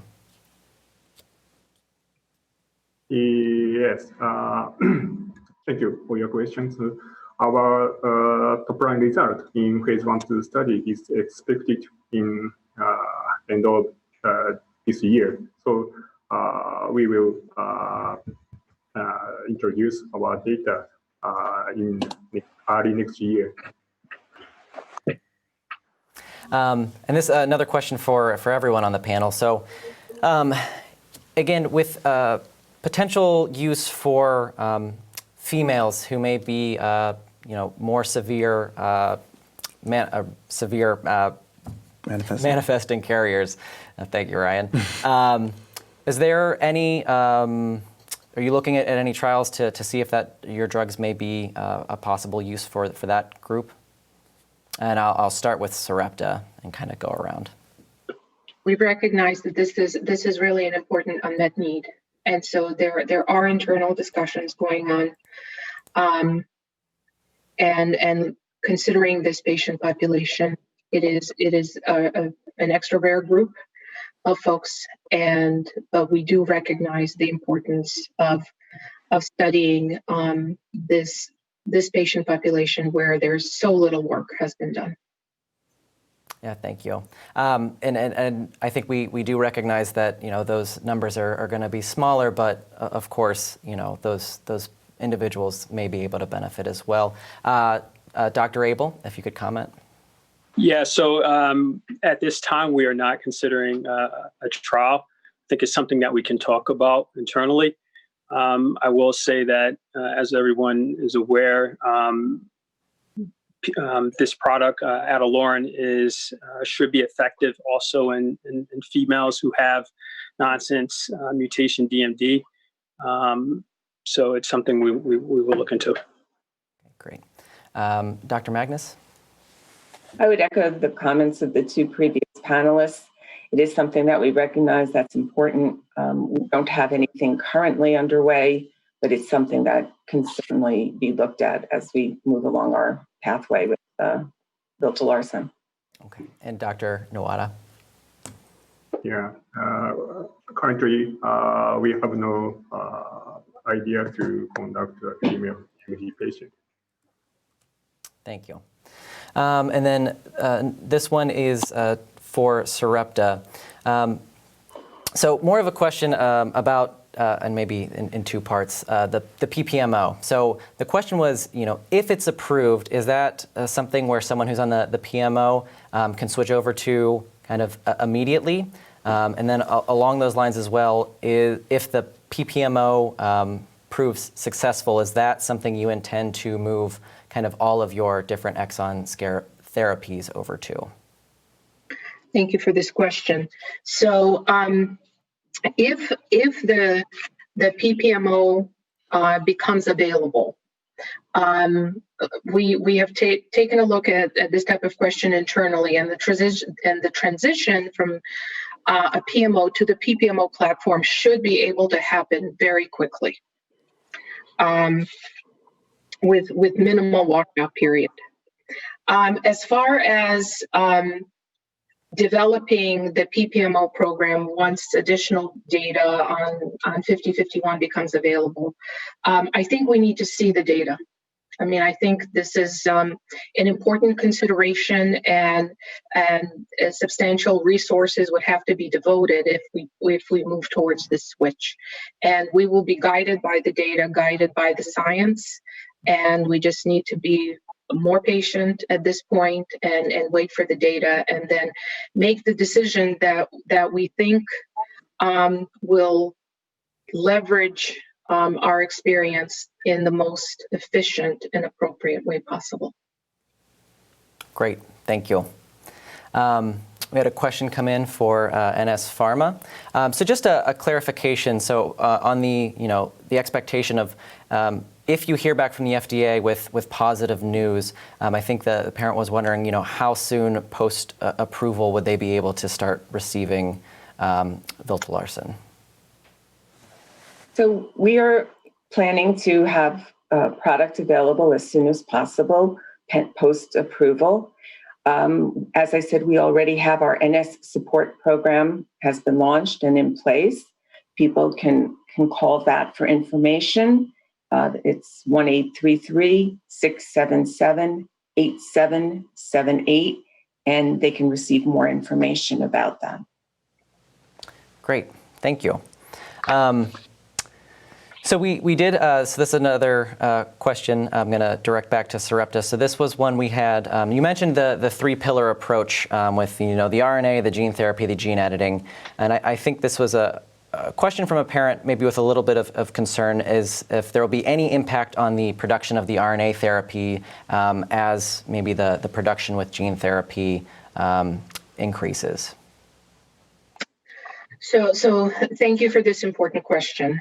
I think that what I can say is that we are committed to making sure that all patients across all platforms are supplied.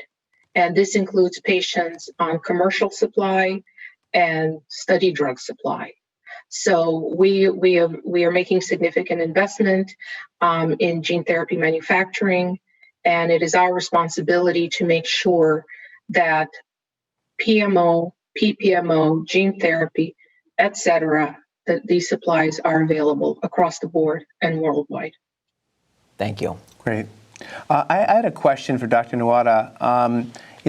Looking at your presentation, you mentioned their backbone technology being 2-methyl chemistry.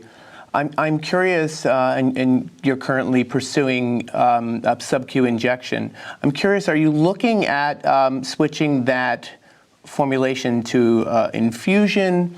Our community does have an experience with 2-methyl prior years.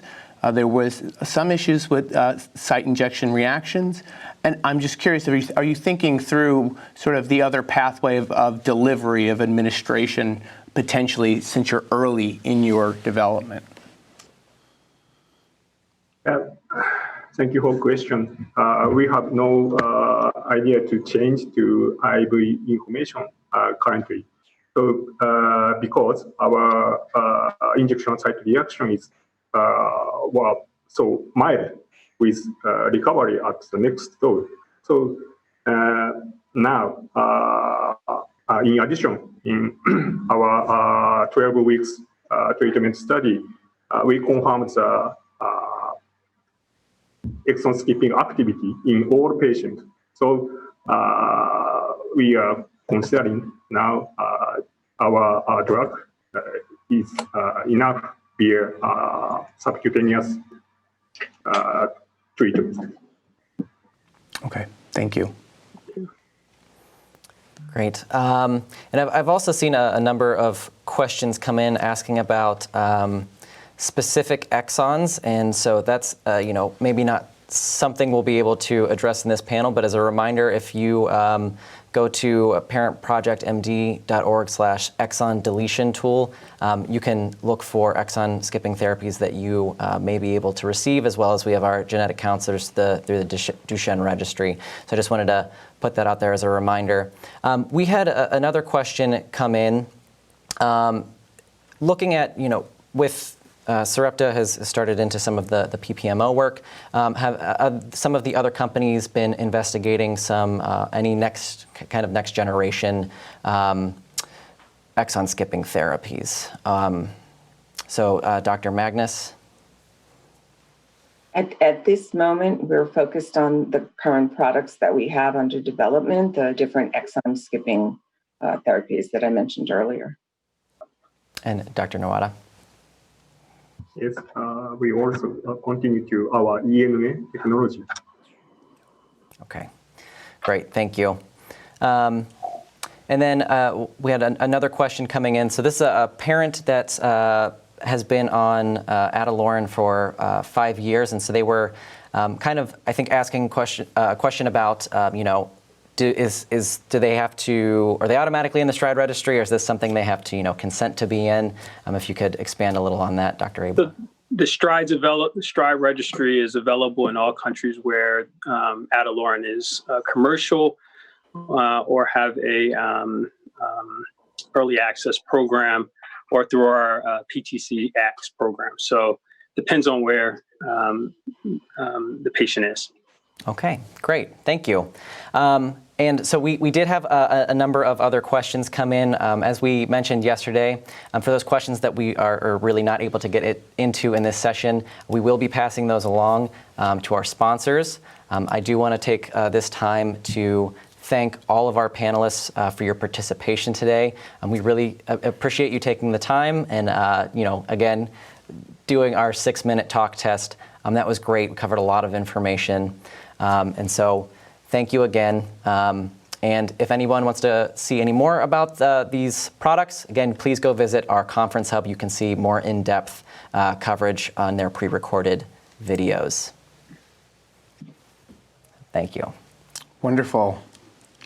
Okay, so that actually brings us to the end of day 2. We want to thank all our panelists and our attendees. We do have the winner of the next pop quiz, the pop quiz number 2, that we'd like to announce. I think they're going to pull the screen up in a minute. But Cheryl Morazzo, you won a $100 Amazon gift card. We want to thank the Duchenne Family Assistance Program for donating this gift card, but congratulations, we will be sending you this next week. So just a reminder, remember everyone, stick to the conference hub. This is where you can find all your information for the day and prior days as well, the recordings. This is where you schedule everything, including your one-on-one sessions with experts. And I'll kick it to Eric, who'll tell us about tomorrow. Yeah, so we have another really exciting day planned for tomorrow. We kick off a little bit earlier. So some of the things to look forward to when we go get into tomorrow, we have our gene therapy panel, which I know we're all very excited about. There is some content about gene therapy as well on our pre-recorded hub in our library. We're also going to take a dive into some of the downstream targets in the therapy or in the pipeline series. We also have some care panels planned, so we're going to tackle endocrinology and pulmonary issues. In addition to those meetings, we have the Zoom social events tomorrow night. So there's going to be an event for moms, dads, grandparents, and siblings. So tonight, by the way. Yeah, and we also have our teen and adults tonight. So please make sure you get registered for all of those events. It's going to be a really exciting day. And just remember, tomorrow morning, check your inbox. We'll have an email there for you with all of the events that we're going to be taking place that day. So just like to thank everyone for getting on tonight. Have a great night, and we will see you tomorrow. Thank you, everybody.